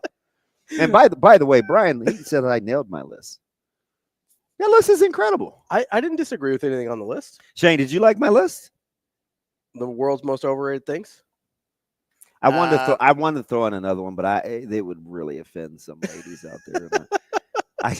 At least up to now, I still like my job. Shane, was that a solid list? That's all. I agree with the grass-fed beef for sure. People make a whole thing out of it. Dude, you don't think makeup and no, I do. I mean, ugly nail polish is not overrated? It doesn't ultimately matter. The for nail the people polish they want it to matter for. It doesn't. Well, I feel better about me. Okay. No, I got that. Listen, you do you. Yeah. I just don't like surprises. But anyway, see what you did, Brian. You got me to go all DB. Surprises can be fun. Surprises can be fun. Yeah, I don't know. Some surprises are less fun than others. Yeah, I don't. You know. I don't know. Not surprised that Illinois whooped Oregon last night. I'm surprised they whooped them like that. I'm telling you, Illinois is really good. Yeah, Illinois is really good. I'm not going to say it anymore. We're on the same page there. Yeah, but people forget about them because they fell out of the top 25, kind of. Rankings this time of year don't mean a lot. No, I'm with you. I mean, hey, I know which sport would you like to see do away with preseason rankings more? Basketball or football? Basketball, you at least have more time to correct. Football. Definitely football. Really? It's a short time window. When would you start rankings in football? October 1. I need to get through a couple conference games. Okay. Because here's the thing. I'm not going to give you a ton of pushback. Because this goes to my whole SEC as a Ponzi scheme thing. It starts with the preseason rankings. How funny was DeMarinis last night? Terrific. 3, 2, 1. That's how you start the Ponzi scheme is you start them all ranked in the top 10. And then when they get losses, it's like, oh, but it was to another SEC team. We can only drop them a couple spots here. Notre Dame went to 23rd when they lost to Northern Illinois. Oh. Northern Illinois made a bowl game, by the way. Yeah. It's not like they lost to a 3-9 MAC team, right? By the way, get rid of the preseason rankings. At least with basketball, you have Ken Pom and some of the other metrics to figure some things out. Get rid of football preseason rankings. October, huh? October 1. It's a long time. It is a long time. It's You think people can handle it? Well, I can hold my Our breath. heads might explode. Brown Edwards coming up next. We will be back.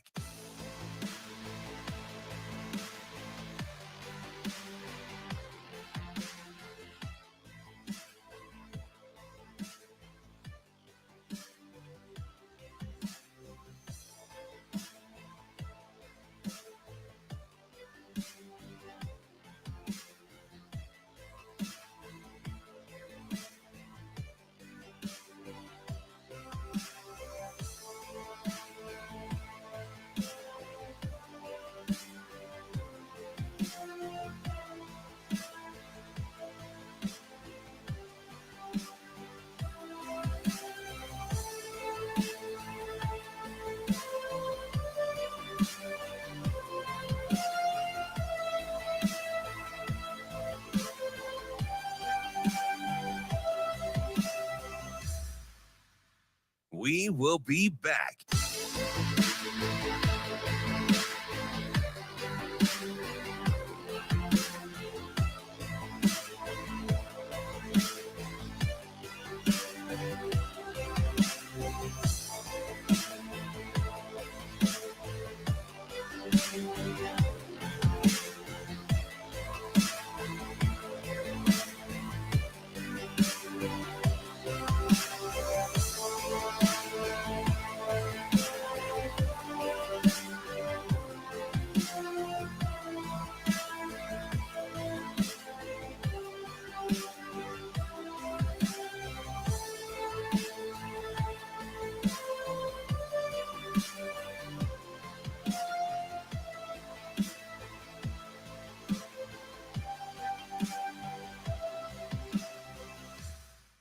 We will be back.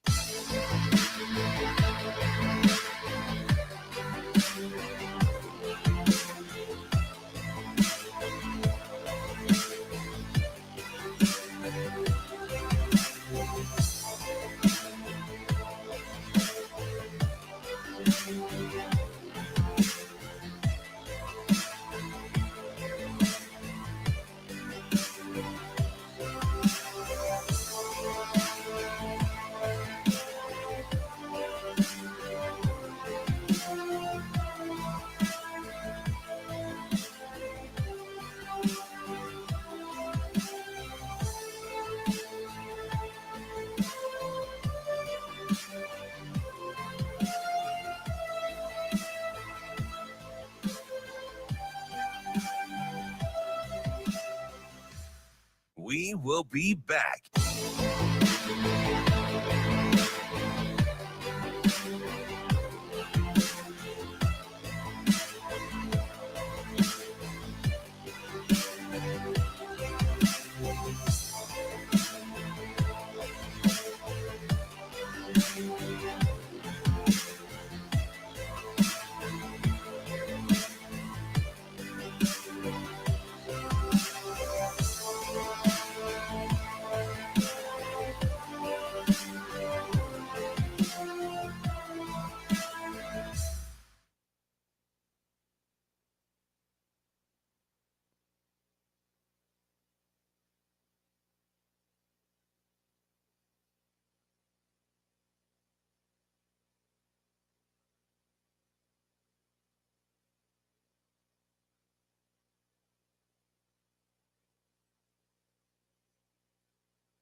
You're listening to Hurrdat Sports Radio. Now, Vegas insider, senior handicapper, and fan of the cold Budweiser bottles, Brian Edwards. It's got to be touchdown, touchdown, touchdown. Brian Edwards. I don't really love it. Brian Edwards. Were they using the cream cheese to butter the bagel? Brian Edwards. I'm going with the cowgirl. Here is Brian Edwards. Wrapping up hour number 2 here on Hurrdat Sports Radio, AM 590, ESPN Omaha, ESPN Tri-Cities. That's DB. I'm Ravi Lulla here at Hurrdat Sports Bar and Grill. We are joined now by our friend Brian Edwards, our Vegas insider from Major Wager. What's up, B? Good morning, fellas. Happy New Year. What's happening? B, how we doing, man? We're doing good. Thank goodness I grabbed some Georgia plus 13.5 live to mitigate the pregame damage on Georgia. So it was a loser, but not nearly as bad as it could have been. I mean, you should have listened to your boy. Guaranteeing Notre Dame wins out here. Hey, and you know what's funny is good call. You got the sense that as well coached as Notre Dame was, I'm not going to say no business, but you could have easily seen how they could have lost that game too, just as bad. I mean, Georgia, with the sideline penalty, or you don't fumble early, or you at least allow Notre Dame to get in their feelings a little bit, or allow Stockton to get a little confidence. And I could have easily gone. I mean, but that's the beautiful thing about competing, though, because when you don't seize the moment, you have your ass at home in your fields, and just like that, right? Like that's why the moment matters. Like that's part of it.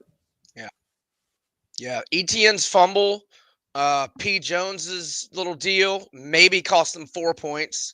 I didn't love the way. So I'm a big ETN guy, and I get it. He was coming off the ribs injury the last third of the season. I thought he did a very poor job last night running with any sort of authority and reading his blocks. He was dinking around. I'm like, ETN, that's not how you run the ball, man. Just go. He was not good.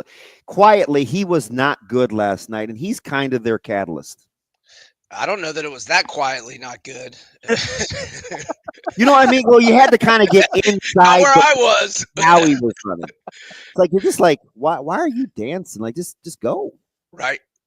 Yeah, because he's usually so explosive in north-south. But yeah, he was kind of dancing last night, but the fumble was critical, and then the drop by 80. It was an 85 or Bell. 86 It was on Bell. the bomb early. Notorious. I thought Stockton played well. So I was surprised that they put so much on his plate, but clearly he's capable. Right. Yeah, he's Yeah, capable. no, they abandoned the run early, didn't they? Yeah, it was mind-boggling. It you even try to test the belly. Like if your left tackle is a turnstile, run the football. Kirby was seemingly conceding that he was going to go conservative by ice, which I've never been a big ice the kicker guy, and but yet so because he burned a timeout, so then we have 2 timeouts, but then he does a 7-step drop to start the drive, with whatever there was left, 40 seconds or so, and then they get the sack, strip, fumble, and then 7 points. Yeah. Ouch. B, let's get into the big weekend we have for the NFL. The biggest game, Lions and Vikings. Lions, you've got as a 3-point favorite. What do you like there? Yeah, I mean, I think I've said it all year. Lions -3 or fewer at home against anybody, and I obviously don't have anything bad to say about Minnesota. And they've got obviously a little bit of a spot/rest advantage because Detroit played Monday Night Football, and who knows what time they got back to Detroit Tuesday morning, probably 6 a.m., 7 a.m., 8 a.m., whatever. I don't care though. Got to go Detroit at home, and then let's also go team total. Over 29 and a half. And the last 4 games, they've had 40, 34, 42, and 34. Number 1 in the NFL in scoring, 33.3 points per game average. Last 7 games, Jared Goff, 18-2 TDI&T ratio. And I'll probably be on the team total for a little bit more amount-wise, but they're both pretty strong plays for me. B, let's hope, because I don't know if you guys stuck around to watch the end of this game last night. No idea. I just know this year they won't be sending Christmas cards to one another. What was going on with your boy, the Lane Train, and my man, Uncle Mario, just drunk, scoring points, throwing bombs with 2 minutes left to just drive the score. You like a total tonight. You hoping these guys got a little animosity where the game may be in the bag and you get 20 points in 2 minutes? What was that? So wait. Oh, last night I had turned that one off. Listen, but that B, sounds like Lane. It was 45-14 with 2 minutes to go, and they scored 20 more points on the final play of the game. Yeah, it's a bomb from Ole Miss, who's up 35. They threw a skinny for like 30 yards down to the 7 when they looked like they were going to take a knee. It was incredible. Was Diaz? Did he say anything to him at the handshake? Manny's just being Manny. He's always mad, right? He does have that look. My man stays mad. I don't have any idea what's going on, but you don't have near as big a number to hurdle tonight. It's just 53.5. What do you like? Oh, we are talking Texas Ohio State, Texas. I'm sorry. No, you're good. Yeah. I got to go with the over here. I mean, obviously, Ohio State's offense is an absolute juggernaut, and they obviously could have scored a lot more than 41. They just went conservative in the second half against Oregon, and I just think this offense is rolling. And Texas' defense has played well, but it showed a little bit of weakness in the second half against Arizona State. And really, Arizona State had plenty of chances, to score in the first half and had some fourth down failures. But, yeah, I like how Texas' offense is playing. But I like how Ohio State's offense is playing. But the over has hit in back-to-back for Texas, combined scores of 62. And then what was it going into overtime? 30? No, it was only 24. 24. Right? Okay. Yep. Yeah, so that would have been under then, or at least this number. But Ohio State, go ahead, Damon. I'm telling you, B, I'm shocked this total is so low. And the lower this number is, the less apt I would be to lay the 6. with Ohio State because the lower scoring it is, man, you're allowing that Texas defense to get busy. And we've seen that Ohio State's offensive line, they're capable of struggling with physical fronts. And they'll be facing a physical front in Texas. Yeah, that front is outstanding. They're way good. Yeah, I actually if the number gets to 7, I'm gonna be thinking about Texas. I'm not gonna say I'm definitely gonna do it. I don't know that it'll get to 7, but right now it's just the over for me, 53 or 53.5, and I feel good about the over. And if I do get involved with the side, it'll be for a smaller amount than the over. But we'll speak again before kickoff on this, right? What's the date on this? Yeah, those are Fridays, I believe. What's the date? Oh, the 10th. Oh, okay. Well, a week from today. Yeah. I see what you did here with the Ravens. Did you have to rub your eyes? Because we'll get to Notre Dame, Penn State in a sec. When you saw 20. Sure.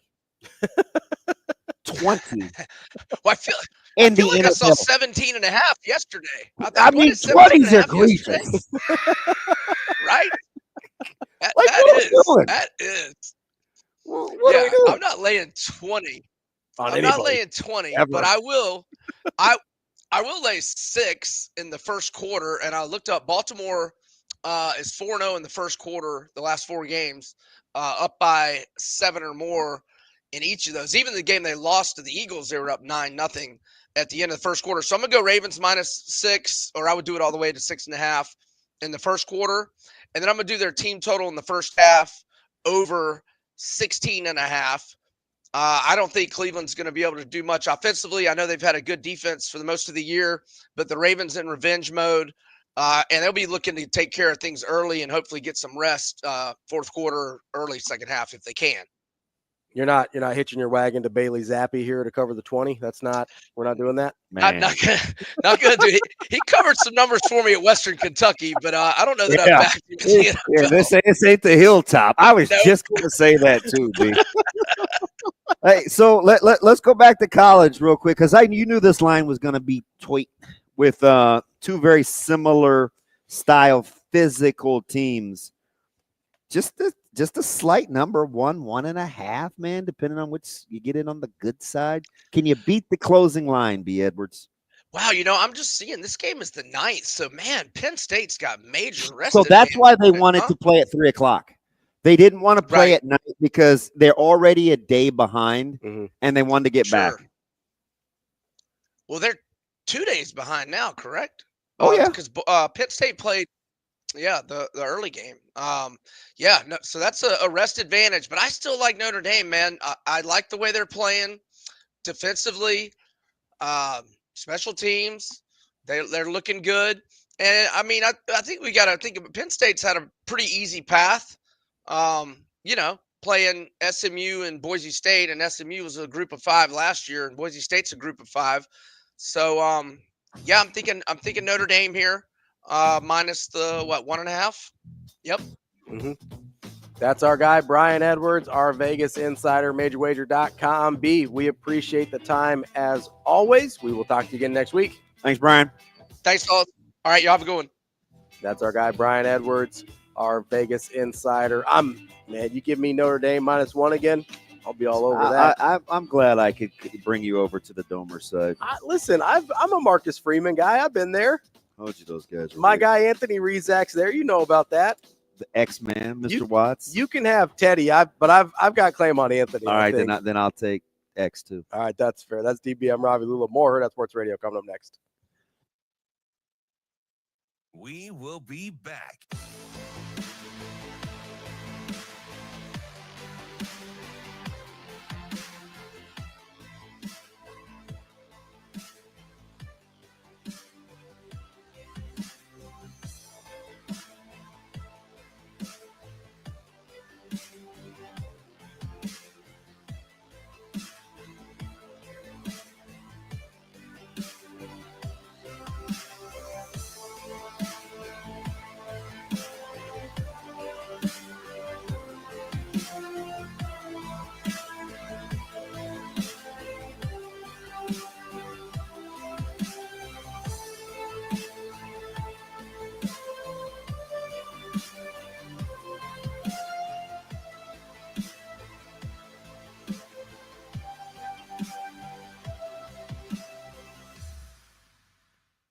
will be back.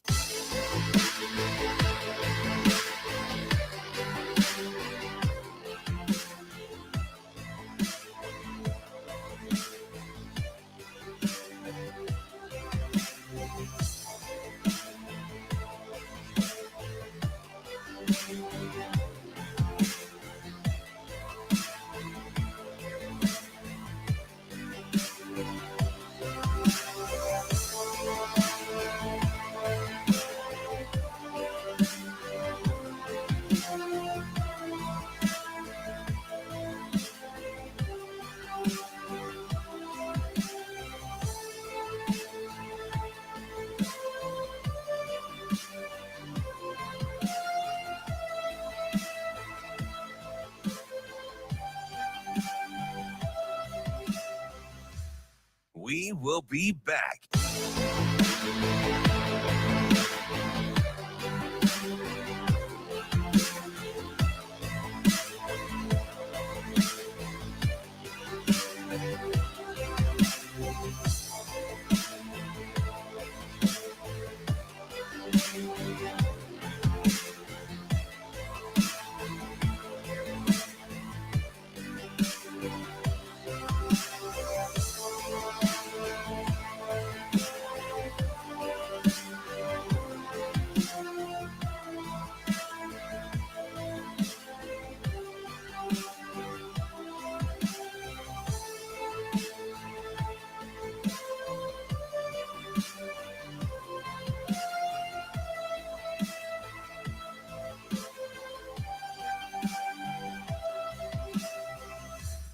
We will be back.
You're listening to Hurrdat Sports Radio. Oh, yeah, no doubt, no doubt. Mike Sautter. Yeah. Mike Sautter. Oh, man, you're going to put me on the spot. Mike Sautter. Kicking off hour number 3 here on Hurrdat Sports Radio, presented by Centrist Federal Credit Union. That's DB. I'm Ravi Lulla. We are joined now by Mike Sautter of Hurrdat Sports and NAB Preps. What's going on, Sautter? Oh, not much. Jets just interviewing Mike Vrabel today. That's why I got the green background today. Yeah, it'd be the worst decision he's ever made. So good luck not getting that guy. Wow. Right, he's not taking that job. Yeah, there's 0% chance. He's interviewing today. It's okay. Can we get Louis Riddick and Mike Vrabel? That would be a coup. So can you get a new owner? Okay, so can we just say something about Louis Riddick real quick? Is he good? Because I don't know why you wouldn't hire that guy. Mm-hmm. Apparently, like Louis Riddick has got like the greatest life, right? You can pay him millions to just have like strong opinions and not have the stress of getting fired or getting it right. Why would Louis Riddick get back into that world? He's living the semi-charm life with zero stress. If he let his hair grow back, it would never be great. I would you and me, Jerome. I would hire that. I want that guy to be the GM really bad. Yeah, I think he's fantastic. I think he's really, really good. Would you have been all in on the Rex Ryan thing? Yep. He can function. Look, he has proven, though. We laugh because he's got the perfect teeth and he's a little weird, but He can function in chaos. Let me tell you. You need something like that in New York. I've been a New York Jets fan since 5th grade. I'm in my middle 40s. The only time the New York Jets have been good was under Rex Ryan. I will take that guy back all day, every day. Also, so much so, look at this. I mean, this dude is. I have his book. I read this book. Yes, that's Play Like You Mean It. Rex Ryan, New York Jets. He's hugging Mark Sanchez on the back of this book. I read this entire book. You went through a stretch where you consumed a lot of literature. Are you still smart?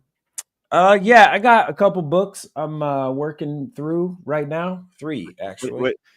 How are you reading 3 books at one time? Little chunks of them at a time. So, I don't have the attention span to do that. Do that much. One book at a time is tough. I was on that's a mindset thing, right? You can read a third of 3 books for one whole book, but can't read one book. Yeah, I can't. I got bored. Believe it or not, knowing me, I got bored in my house. Bored in my house. Yeah, and so I kind of was like, okay, I need a new book and this and that. So I'm trying to finish this Activate Leadership book. Like the Wonder Twins. I don't know. Wonder Twin powers. Activate. I'm really more of a Captain Planet guy. Form of a leader. I have no idea. An iceberg. I have no idea what you're talking about. Jerome Sautter, not here for the Super Friends. That's fine. Or for Captain Planet. I don't know what that combined. I don't know what that means. Terrible cartoon. I love Captain Planet. Jerome, are you waiting for breaking news? I am with bated breath. I have the notifications on my phone. Hey, I don't think we've talked to you since Wisdom left Millard South, right? Yep. There it is. Breaking news. Breaking news. Millard South has a new football coach, and his name. Jerome, did you hit pause? I think you muted yourself. You muted yourself out of level of excitement. Shane, did you mute him? Did you mute him, Shane? No, but he might need to. Did I do something wrong? We Jerome Sautter, we cannot hear you. No one can hear you, Mike. I didn't mute. He's like, I don't know. We did lose the internet, so. Oh, terrific! Oh, that's awesome! Right when we were going to get breaking news, Kobe goes, "He's not muted." Maybe he has to log back in. Hey, Jerome, can you log out and log back in quick? Yeah, I'm just saying I don't. Yep, he's doing it. He's logging out and logging back in. I don't always trust his mute button since every time he comes here, we can hear the stream through his computer. Yeah. So I'm not gonna definitively say it's not on him. Are you good? Do you think you'd be good at profiling? Oh yeah. What do you think Kobe's like? So it's hard because internet people are not. I'm very interested in what he's like in real life. Yeah, because a lot of times internet, like we see this with Lance on the phone and Lance on the internet are totally Lincoln different. Lance or Florida Michigan Lance. No, Lincoln Lance. Yeah, totally different people on the phone versus Correct. on the internet. Correct. Michigan Lance, basically the same person on the phone as he is in person, as he is on the internet. I'm captivated by Kobe. Jerome, are you back? Yeah, I'm here. Nope, we're not. Apparently the stream can hear him, but we can't. Shane, what happened? How can we not? How can the stream hear him, but we can't? Islands in the stream. Hey, can the stream hear us? You know what? I'll just call him. Okay, call him. I can hear you. See you, Jerome. You look good. We'll call you. Stream, can you tell us who the new coach of Millard South is if he announced it? Is this the definition of bated breath? We kind of been knowing, but I'm going to let Jerome do his thing. No, but we haven't been on the air since Wisdom left for Chandler, Arizona. Oh, yeah. So that was a big deal that happened, and I don't think anyone was terribly shocked.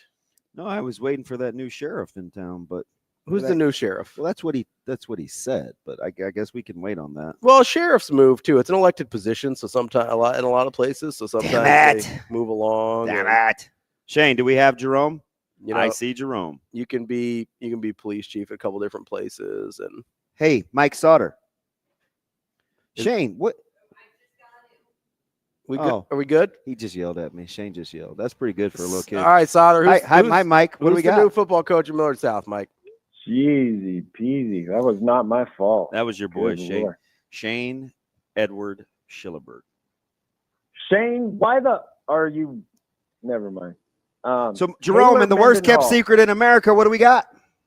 Taylor Mendenhall is the new head football coach at Millard South High School. Was on the staff most recently as the quarterbacks coach. Been on the staff for a while. He played for Coach Means and coached under Coach Cool and Carney and Coach Means and Coach Wisdom. So they keep it in-house. And Taylor Mendenhall is the new head football coach. This is first head coaching gig, right? 100%, yes. You know, the cool thing about that is Coach Mendenhall will – I would imagine – I hope that he has talked to Coach Means already. I would love to see Coach Means back around the program. Yeah. So congratulations to Coach Mendenhall. Yeah. It's a good move because I think you want to stay as cohesive as possible. Yeah, because there are a lot of returners for next year, right? So you should be able to, with some cohesiveness, be able to give yourself a shot. Yeah. So about a week ago, Jerome, this would have been maybe the 21st or whatever, Saturday, I spent quite a bit of time with two very lovely people, Mr. and Mrs. Urban. And I felt like it was so I bet we talked, Mike, like probably 2 hours straight, just shooting the breeze. I was just captivated, kind of like listening to different perspectives and stuff like that for like programs and kids and perceptions and just doing life in general. I think Millard South did the right thing here. Do you? Yeah, I do. Yeah. Yeah. Congrats to Coach Mendenhall. What ways is Coach Mendenhall different than Coach Wisdom? Ooh, I think he's got some bravado, but not quite as much. Does that make sense? I think they'll still play with like that chip on their shoulder, you know, and kind of us against the world. Mm-hmm. But I don't think it's as aggressive. Does that make sense? Sure. Yeah. You know, they had Millard South had an edge, and it came from their head coach. I think that's fair to say. Yeah, I don't think that's It's someone that I think got along with Coach Wisdom pretty well. I don't think he'd mind me saying that at all. Yeah. So, yeah. Hey, so how about last night with the finals and holiday tournaments? We saw some impressive performances with a few coaches in the house. We'll start on the girls' side. When this is dumb to say out loud, but for perhaps no other team like Millard West, their ability to shoot the three is incredible when they're going in. Okay, yeah. What Neely Gesser did last night was pretty crazy. Like getting all the assists from her sister too. That's incredible. Yeah, like Nora almost had a triple double. How many times does that happen with assists? And it doesn't, right? So the fact that Millard North was guarding her, like not, up really like in her face, like touching her, but they were guarding her and she was just catching it and shooting it over the top. There was nothing that they could do, like as far as Millard North last night, because there was one, I think it was her 7-3 that was like, how did she just get that off and it go in? It was amazing. I mean, it was at the top of the key, just a catch and shoot thing that just, she caught it and just fired it right away. And there was someone guarding her right there. So, when they're going. Now, one thing I'll say is, Kylie Pavin is a huge factor for them that doesn't get talked about near enough. She's a really nice player, and she gets overshadowed, I think, publicly by the Twins. But I know that the Twins think, their team thinks, the coaches think, everyone around them thinks that she's pretty good and a pretty important piece to what they have going on at Millard West. And if they're going to repeat, they're going to need her and others to kind of keep doing what they're doing and step up a little bit. So, how about responding? How about the quick start she got off to with coaches in the house? That's pretty impressive. A lot of people don't handle that moment very well. No, yeah, it was It was good, man. Like I thought that they were.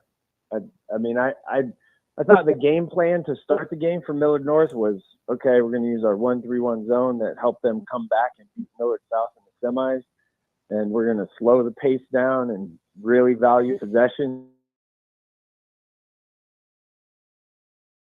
to do when they were making threes like that. It just if you're Coach Paulson, how do you handle that rotation? Yeah, it feels like he trimmed it down some in the semifinals because normally he's playing like 10, 15 players, right? But That's a little extreme, but yeah, he's got options. He can play 10 for sure. 10. I mean, it feels like there's just everybody that just come in waves. And in the semis, he kind of cut that down.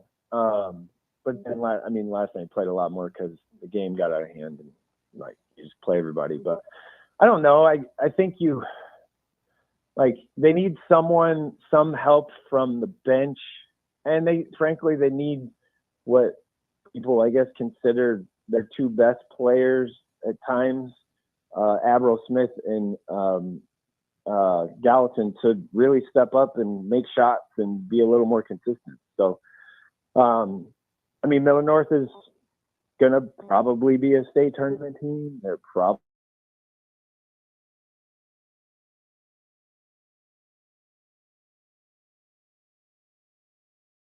so. How do you close that gap? That's kind of a big question. Mike, going over to the boys' side, obviously Papio South gets the win over previous number one, or I guess current number one, West Side. He had Levi Webb on his bingo card. Did you? Yeah, Levi Webb. Yeah, me and everybody else had Levi Webb going for 27 in the final. I know he was on Coach Simon's scout. Yeah, once he hit the first two shots and they continued to try to get the ball out of Kircher's hands, I was like, they're gonna make him beat. Oh my gosh, he's gonna beat him. Oh my god, wait, that's 21. Oh my god, that's what I was saying the whole time. Yeah, they were kind of doubling Reese to get it out of his hands because he's the head of the snake for them, 100%. And I got to give Reese a ton of credit because remember, like a couple weeks ago, he was hurt. I remember talking about him and how important he is for that team. No way they win the tournament without Reese. Yeah, there's no way. And I asked you what you thought was going on with them early in the season, and we both were like, "Well, no Kircher." Yeah, right. Ball had scored like his 40th point in the fourth quarter, and they were down, and I was like, "Yeah, he needs some help." Yeah, needs a guy, right? So Reese made a play that basically sealed the game, and it's one of those that isn't, it wasn't a three or a shot. He tipped the ball out of Lee Robinson's hand. This was with 1 minute left. They're up. Yeah, and he tipped the ball. He was first to the floor. And then passed it up. You're right. That was you're right. Yeah. You're right. He was first to the floor. Lee just bent over to pick it up and not dove on the floor. Reese rolled, might have been a travel. But he pitched they sure wanted it in the gym. Yeah, he pitched ahead to Bryson Ball for the run out, and that play was huge. But that's also one of those plays that it's not in the it's in the stat sheet as a steal and not an assist because Bryson dribbled 3 times. By the way, 3 dribbles, not an assist. So for stat people, 2 dribbles, you maybe get an assist. That's only for Jacob Padilla. But that was a huge moment, huge play that just kind of gets overlooked a little bit. So yeah. Can I go back to something real quick, Jerome? Yeah. I think I get it because it's early, but they're 6-2. I want to go back to the girls' side real quick. Shouldn't we be talking more about one of the better stories in basketball, which is Bellevue East? Bellevue East girls? Yes. Yeah. Oh yeah. what Coach Lanier has done. Let's be seriously. No, yeah, what he's done has been pretty dang good. It's fantastic how they recovered. It's fantastic. Yeah, like you lose a coach like in the fall. Now, I mean, Coach Lanier has been there, as an assistant, but what he's been able to do and pull them together. Yeah. They beat Millard West. They had a shot to beat them in the Metro tournament. That got away from them late, though. Yes, just late. That's what I mean. It wasn't. They had a shot, and Wilson is really. They have a couple really nice players. They're a tough matchup. Jayla Wilson or Wilson Smith? Jayla Wilson, right? Okay. Well, is that right? Wilson Smith leads them in scoring, but Jayla is right there. I bet you she's going for double digits a night. Yeah, I guess I haven't looked that deep. Sorry, on that, I'm a nerd. No, that's all right. That's fine. I apologize. That's fine. My bad. But it is impressive, and he's kind of just he hasn't pieced it together. He's brought it together. Like I feel like they're playing for each other. They like each other more. It's a lot more positive of an environment around that team. Which, hey, it's a credit to him and the work he's done. So, I mean, Lanier's parents, I joked with their dad, the boys who are the head coaches. Mm-hmm. I was like, man, you guys are in the gym every day. Every stinking day. Yeah, like you gotta be around like a lot of games to go watch your sons be head coaches of, which is also something that's pretty cool if you think about it. Two brothers being, the head coach at the school that they went to and played for and kind of were stars at. So, yeah. And considering that I was rocking my Omaha gear yesterday, and everybody thinks I'm crazy when I wear my Mavs gear all the time, but the ladies have won 8 out of 9, which I think has got potential to be a pretty good story coming up, but I won't drag you through names and throw you curveballs this morning. So I'm going to stay right where you just were this week with Nebraska men's basketball. How important is this an offensive-minded team, a defensive-minded team? This is a what team? As we see them just suffocate people.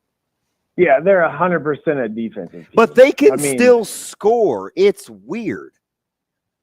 It is weird. It's not pretty. But Bryce Williams obviously has been like, that's a given, right? He's been the guy. They need now tomorrow. Don't look for a lot of offense tomorrow. Like, that thing's gonna be a grind. It's gonna be rough. UCLA is so stinking physical. Mm-hmm. No, I know.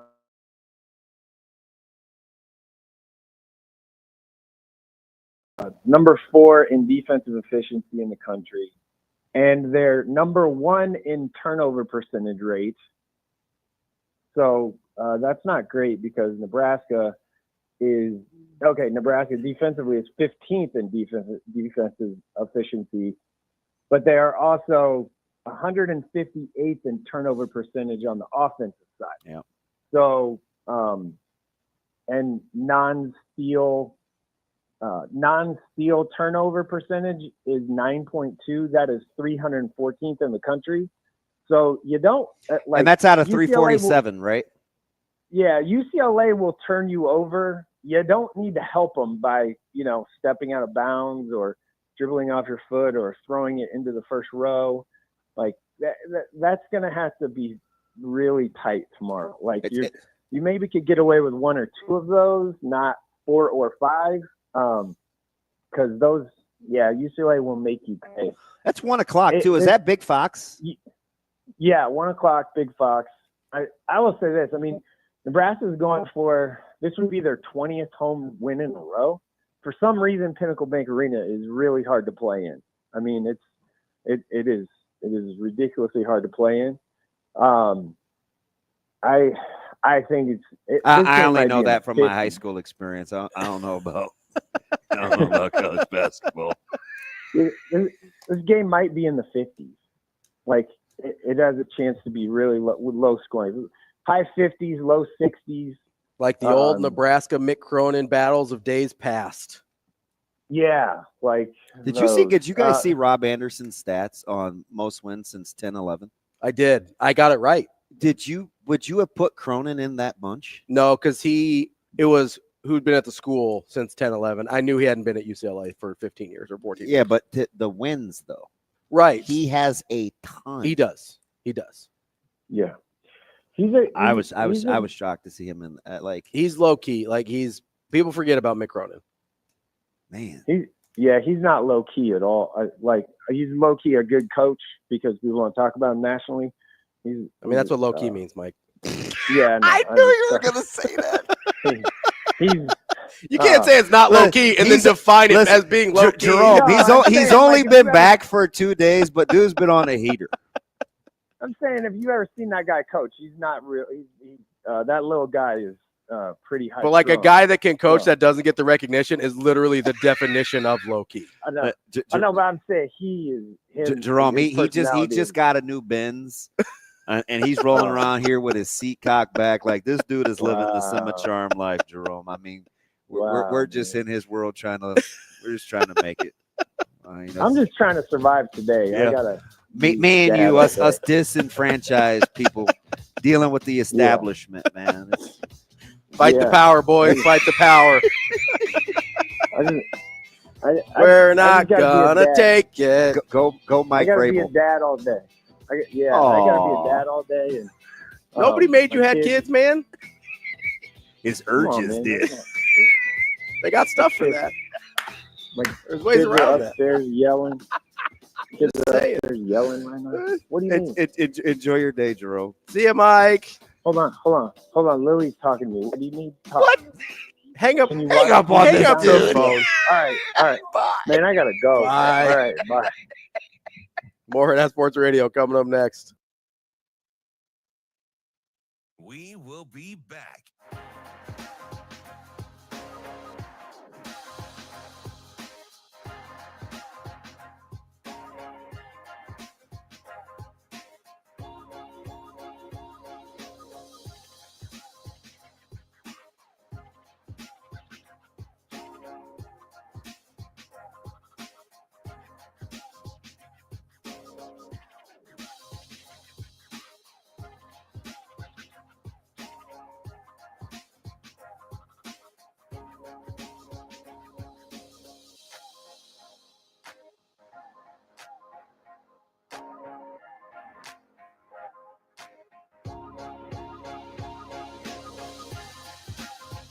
We will be back.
We will be back.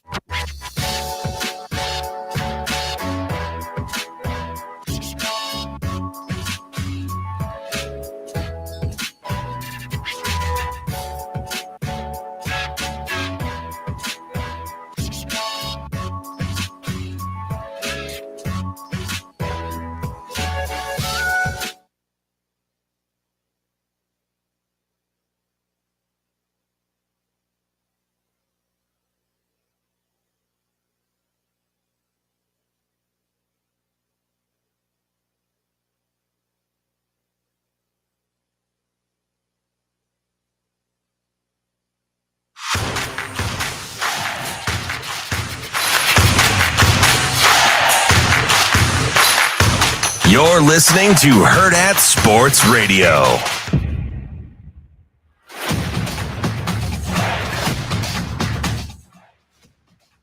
Welcome back, Hurrdat Sports Radio, AM 590, ESPN Omaha, ESPN Tri-Cities, KFOR in Lincoln. That's DB. I'm Ravi Lulla here at Hurrdat Sports Bar and Grill on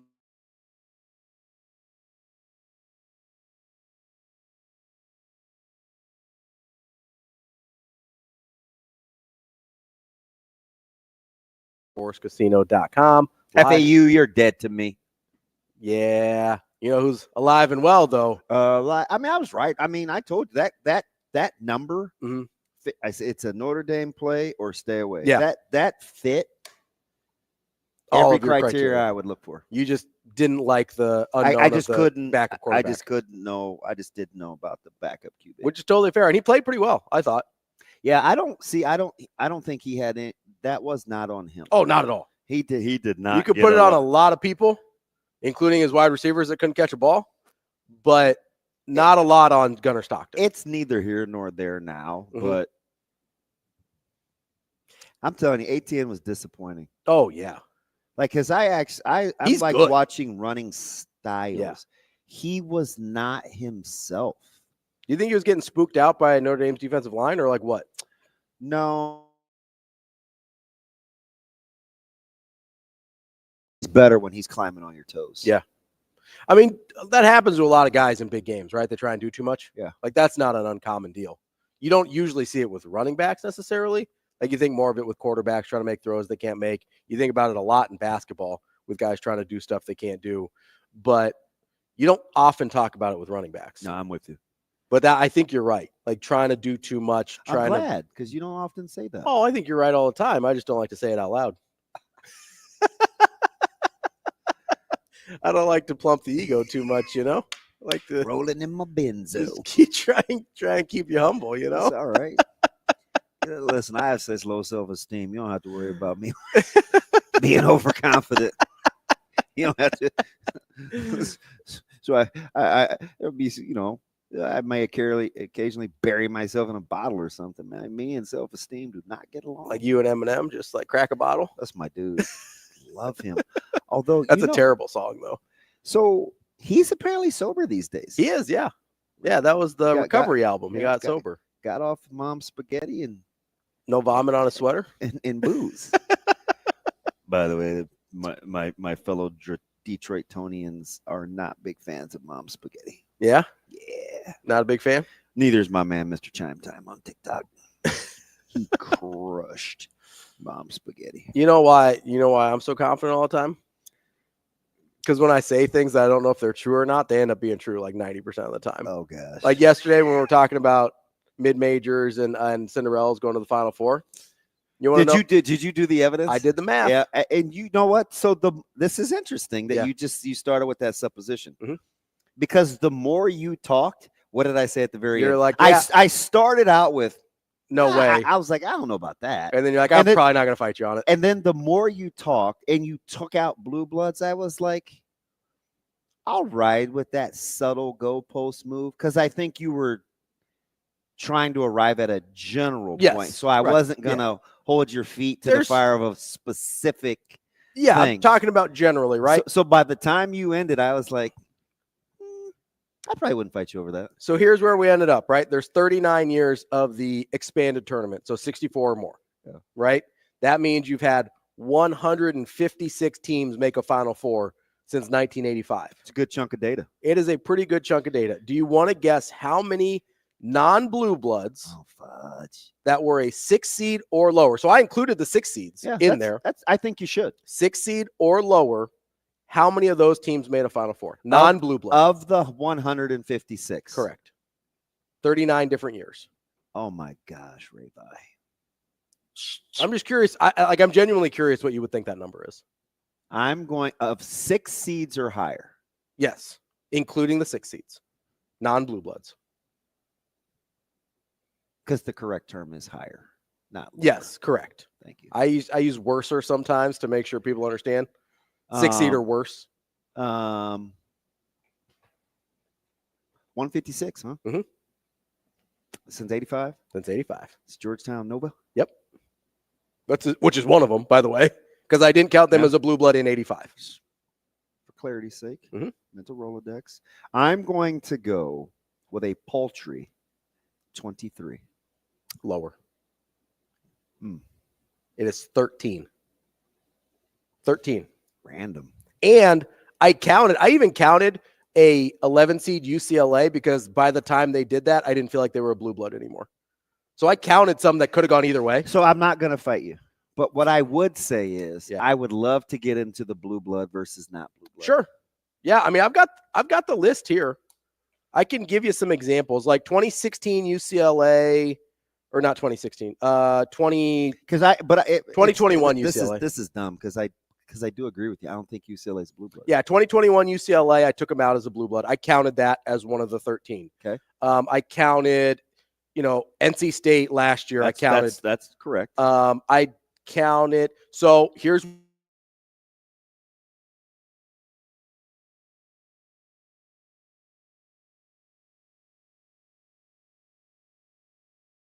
Sporting Goods show. Like Herschel Walker. Quick trivia. Yeah. Who did Herschel Troutman play for? I have no idea. Shane, thoughts? I couldn't even tell you what sport. Football. I figured, but I'm not well-rounded? No. That's the name. Do you want to talk about East Girls basketball? Do you want to talk 8 out of 9 UNO women's basketball? The name sounded like a football player to me.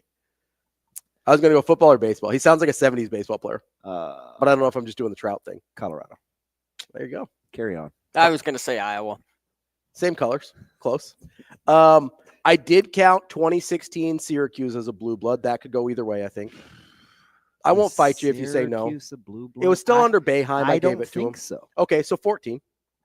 We'll give it 14. Are there any other tweeners like that? I'm looking here.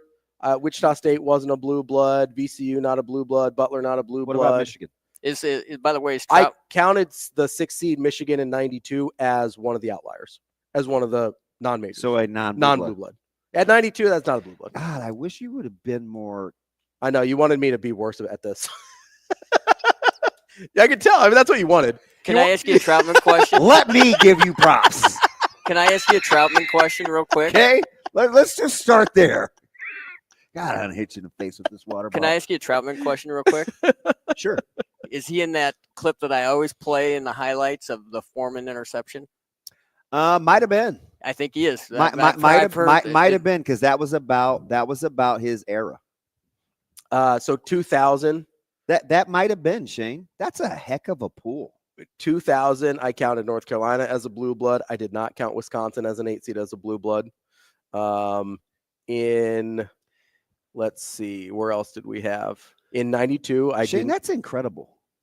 He's just out here pulling Troutman knowledge. Because I think my delay was a little on there, but it's all right. Now I think I love being right, so I don't want to just throw out numbers because you have no margin for error. Sure. Yeah. It's not like generally. Yeah. I think he was 93 to 97, which would include Jay Foreman. Herschel Troutman. So I think you're spot on because he stepped in front of him for that pick. I'm so. almost positive. Yeah. Herschel Troutman, Colorado. Moment of truth here. Yeah, give me the years. Moment of truth. Ooh, 94 to 97. Damn it. You gave him an extra year. It's fine. He might have redshirted in 93. I don't know. I don't have that here. Just the years that he played were 94 to 97. So we'll count it. That's good. That's a W. That's a heck of a pull, Shane. Look at Shano over here. 2000, I counted North Carolina as a blue blood. I did not count Wisconsin.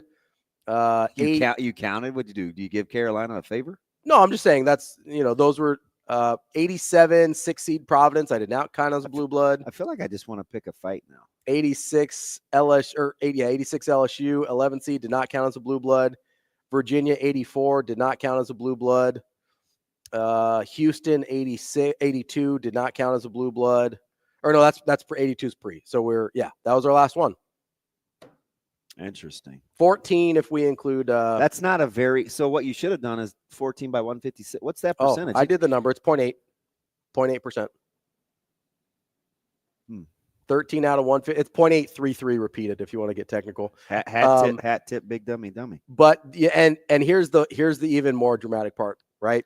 So out of those 14 teams, only 3 made national title games, and only 1 won it. 1985 Villanova in the very first year of the expanded tournament.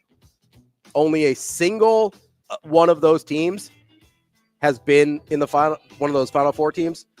Or one of the final teams since 1992. Are you feeling pretty? Ravi? I'm feeling pretty right. So yeah, synonymous. This dude. That's Bet On It, brought to you by Warhorse Sportsbook.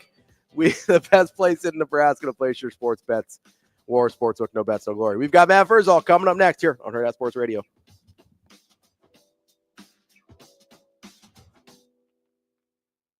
We will be back.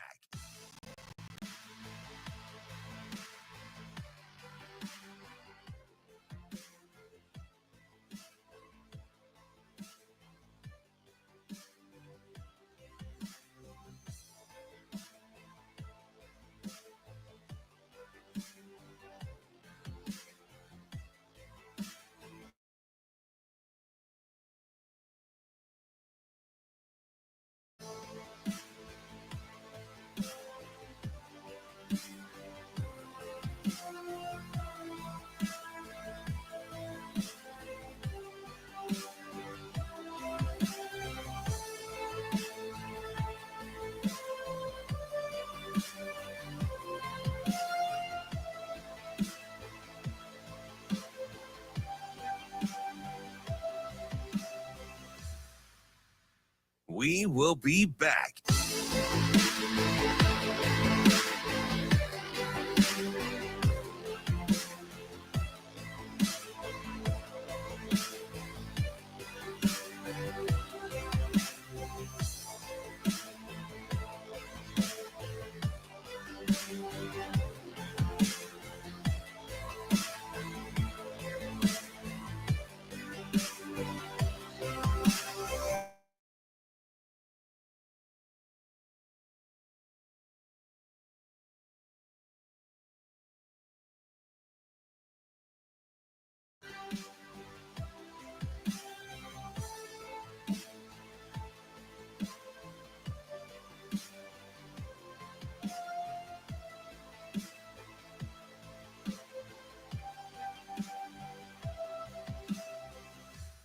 We will be back.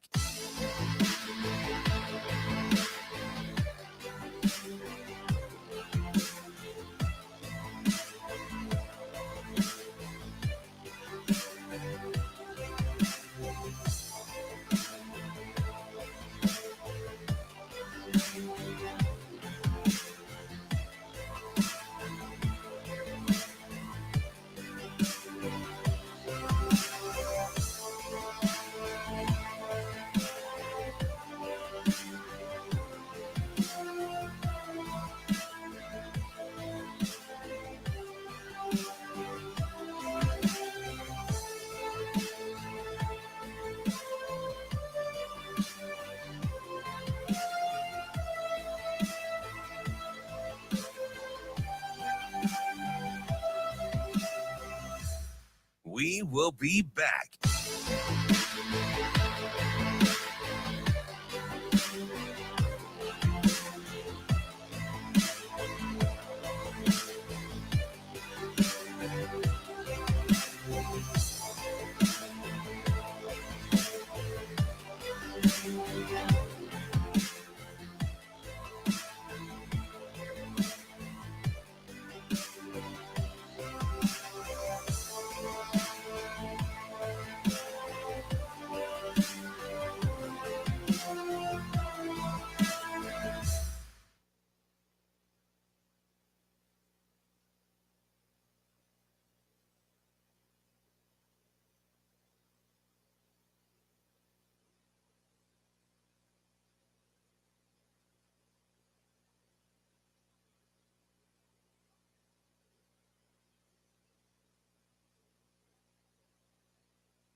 You're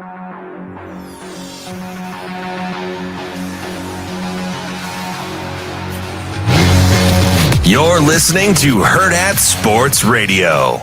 Now let's find out what Matt Vrzal is better at, telling stories or making pizza. Matt. Matt's an exceptional young man. Matt Vrzal. Happy birthday, Matt. You know, Matt, he's a tremendous athlete. Matt Vrzal. Come on, Matt, I'm with you. You know, like Matt Vrzal, you're one of the sexiest people in the world, but you're not one of the most beautiful. How did that happen? Here is Matt Vrzal. All right, Matt, thank you very much. Wrapping up the show, wrapping up the week here on Hurrdat Sports Radio. That's DB. I'm Ravi Lulla. We're joined by our friend on Friday, Matt Vrzal, owner of Pison's Pizzeria, former Husker. What's up, Verse?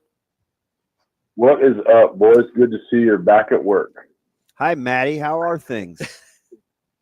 Hey, friend who doesn't answer phone calls. How are you? Listen, anything between the 23rd and the 28th is a blur.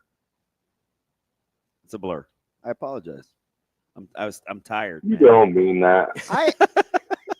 Matty, with the utmost respect, man. I apologize. You're like one of my few go-tos. I do not want to take you for granted. I'm sorry, man. Will you forgive me? Seems fake, but anyway.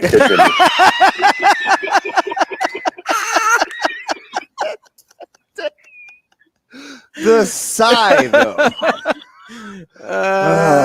Seems fake. Wow.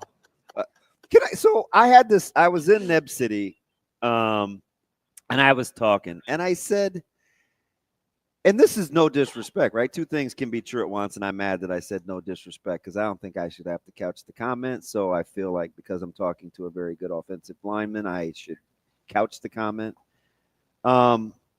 Nebraska played a meaningful postseason game with guys like Gunnar Gatula playing meaningful minutes. It's no disrespect to Gunnar Gatula, but he was, if you look at how the Big Ten was won by these teams that are winning, it is physical play and dominant play up front, offensive and defensive lines, right? That's safe. Gatula's still probably legitimately a year or two away from like strength and development. Hat tip, aberration, smoke and mirrors. Like there has to be something to Nebraska's development that allowed them to play meaningful games with guys that aren't quite that you'd like to have seen get another year of development, right? Is that fair? Yeah, I mean it's all in the eye. You want to say no, don't you? I know you do. Of the beholder. It's how if you take it away as a win, and yeah, I mean I think it's something that I get it. Like you kind of got your hand forced and you had to do it, and that's the way it ended up. Yeah, I mean probably still a project that's two years out. Footwork needs work. You know, those kind of things, but I'm not down there every day with them, so maybe there's things that I just use him as an example because they had to force some guys into action in a hurry. Oh yeah, but that's football. Like adversity and all that's going to happen. I mean, you got a backup quarterback that kind of got exposed last night in Georgia, but every week there's a second team guy in, there's a third team guy in. It's just what it is. You have to be ready to take your opportunity and make the most out of it. And his opportunity just presented itself. And I think they were, through whatever it may be, recruiting, however the roster looks, that's their best option. So they got to put it in there and live with it. Yeah, it's kind of like watching Notre Dame just shuttle through D linemen last night, right? It's like, wow. I guess the next man up is a real thing. Yeah, and as we get into the salary cap era of football, like we did, I like numbers. Like I think numbers aren't the end all be all, but I think they can tell you a path. So we took at Pison's survey top best run NFL organizations.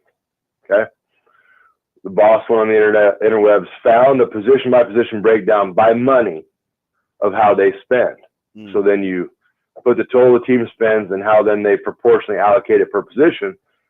well, then that would give you then a percentage of how, say you have $15 million to spend, how you should spend your money, right? Yeah. So if we mirror the average of the 10 best, the thing that stuck out to me, quarterback, of course, number one, duh. Number two on the successful teams, D-line. Number three on the successful teams, O-line. So that's where the best of the best spend their money. Now, there's outliers and there's things that bring it back to get it to an average, but that's what you find. There's your sauce. That's how you spend. Like it's you get the wolves up front leading the pack, and the rest of it follows. So which is the more surprising thing? Maybe surprising is too strong a word. Like as you kind of look at the CFP, and they'll make a ton out of the three quote unquote northern teams, and obviously no outside of Texas, you have the one new SEC member, or the fact that the teams that had the time off did not fare very well. Now, I'm not a big guy. The latter doesn't bug me as much because I think in a couple of those matchups they weren't the better team anyway. So I'm not sure what I do with the buy data, but like, how do you see it? Like 12. Like I would love to know who picked 12. The dumbest number ever. Like 8. Just go to 8. It's simple. But I think the NCAA or college football at times is like a high school girl. Like they like the drama. Like they live for the drama. They wanted the complaining because it keeps them top of mind. But there's no need for 12. 8's the number. Then you play the 8 down. Then once 8 gets too annoying, then you go to 16. And like, okay, now we got legit. 17. If it gets to 16 and 17 starts bitching, yeah, you're wrong. You're just out. Like, you're late. But football isn't a game to take weeks off. Like you have to stay active, and you can try to replicate it, but you can't. I mean, we scrimmaged like good versus good when we had time off. And the thing I love about the way this is shaking out the most is that the physical teams have risen to the top. The teams that live by a code, to practice physically and play physically. I mean, there are dudes like getting smoked out there. Like they are Scalaboo, guarantee hardest he'd been hit all year, and he didn't like it. Now he showed out at the end, but he didn't like it at the time. Yeah, there was a quick rotation for your boy. My man was like just taking it. He would get jacked, and he would look over the sidelines, and he would take himself out. Look how physical Notre Dame was last night at the point of attack. It works for eternity. If you want to be good at football, anybody out there that's coaching right now, eliminate all your crap. Eliminate all the crap. And just go out and train them to run them through physical drills and get them to be bloodthirsty and get them to play the game physically and watch everybody else fold. Because nobody likes that. Nobody wants to get hit hard. Nobody wants that. You never get up from a hard hit like, oh, man, that felt great. That was so awesome. Can't wait to do that again. No. Their little soft asses get up and like, oh, man, he hit me really hard. He's kind of a mean person. Yeah, I am. I'm going to be back in about 35 seconds. I'm going to try to take your head off of your body. I'm going to give you 15 yards. So I'm going to try to decapitate you. You get to 15 because guess what? Then I get to stay out on the field. I don't have to go off the field. I get to hit you again. Get those guys. Make those guys. And watch how the world gets better. Did you by any chance sit through the end of Duke and Ole Miss last night? Yeah. Okay, so, and I know how you are because you're going to play till the end and zeros hit the clock, and if you don't like it, stop it. But, like, are you waiting to hear that there's something going on between those two? That was an incredible final 2 minutes. You'd have thought it was a one-possession game. But okay, here's the deal. Like, I've probably laughed at me when we had the first game of our day and it kind of got a little bit ugly. Said, hey, here's the path. Here's what you got to do to get back. Score here, onside kick, score, onside kick. And he's looking at me. He's like, dude, this is over. I'm like, it's never over. It is never over until that clock says 3-0. So never, I can't think that way. And I know Lane Kiffin. Like, I know how he operates. Yeah, I went to high school with his cousin. And when they didn't lay down, he put the thump on him, and he just told it basically like, lay down, and they didn't lay down. And he's like, okay, then I'm gonna score again because I had it at this point, and you chose to ruin that point, so now I'm going back to that point. I can't believe it's not more of a story. You know what I mean? Why? But why? Why? Like, you think because like, he wouldn't call off the dogs. So you saw it was kind of like the little bit of a victory formation, and then he like threw a skinny for the last play of the game. It was just like, I don't know. No. Are we seeing a change? Maybe. No. You know how that goes. You take it back to Arizona State in '95. Matt Turman, Lance Brown. That quarterback had a read. He made that read. He might have changed into that play. Actually, we don't know that. He's doing no. He's doing what he's taught to do. I hear you. And nobody gave him the kill switch. They didn't go. And you know that happens too. You have to tell kids, hey, you're going to get a read. Don't make the read. Just down the ball. And the kid's like, nope, this is my time, baby. I'm chucking this thing. Dude, if they'd have scored, I'd have left. And I'm getting in the portal tomorrow. Got to get that tape out there, Matt. 1 for 1 touchdown, portal. See ya. That's Matt Vrzal, shoot. former Husker owner of Paisans Pizzeria. Hey, Verz, appreciate you taking care of me on New Year's Eve. It was good to see you, and we'll talk to you next week. Thanks, Matty. Hey, boys. That is Hurrdat Sports Radio. We will be back on Monday. We'll talk to you then. See you. Have a good day. Love.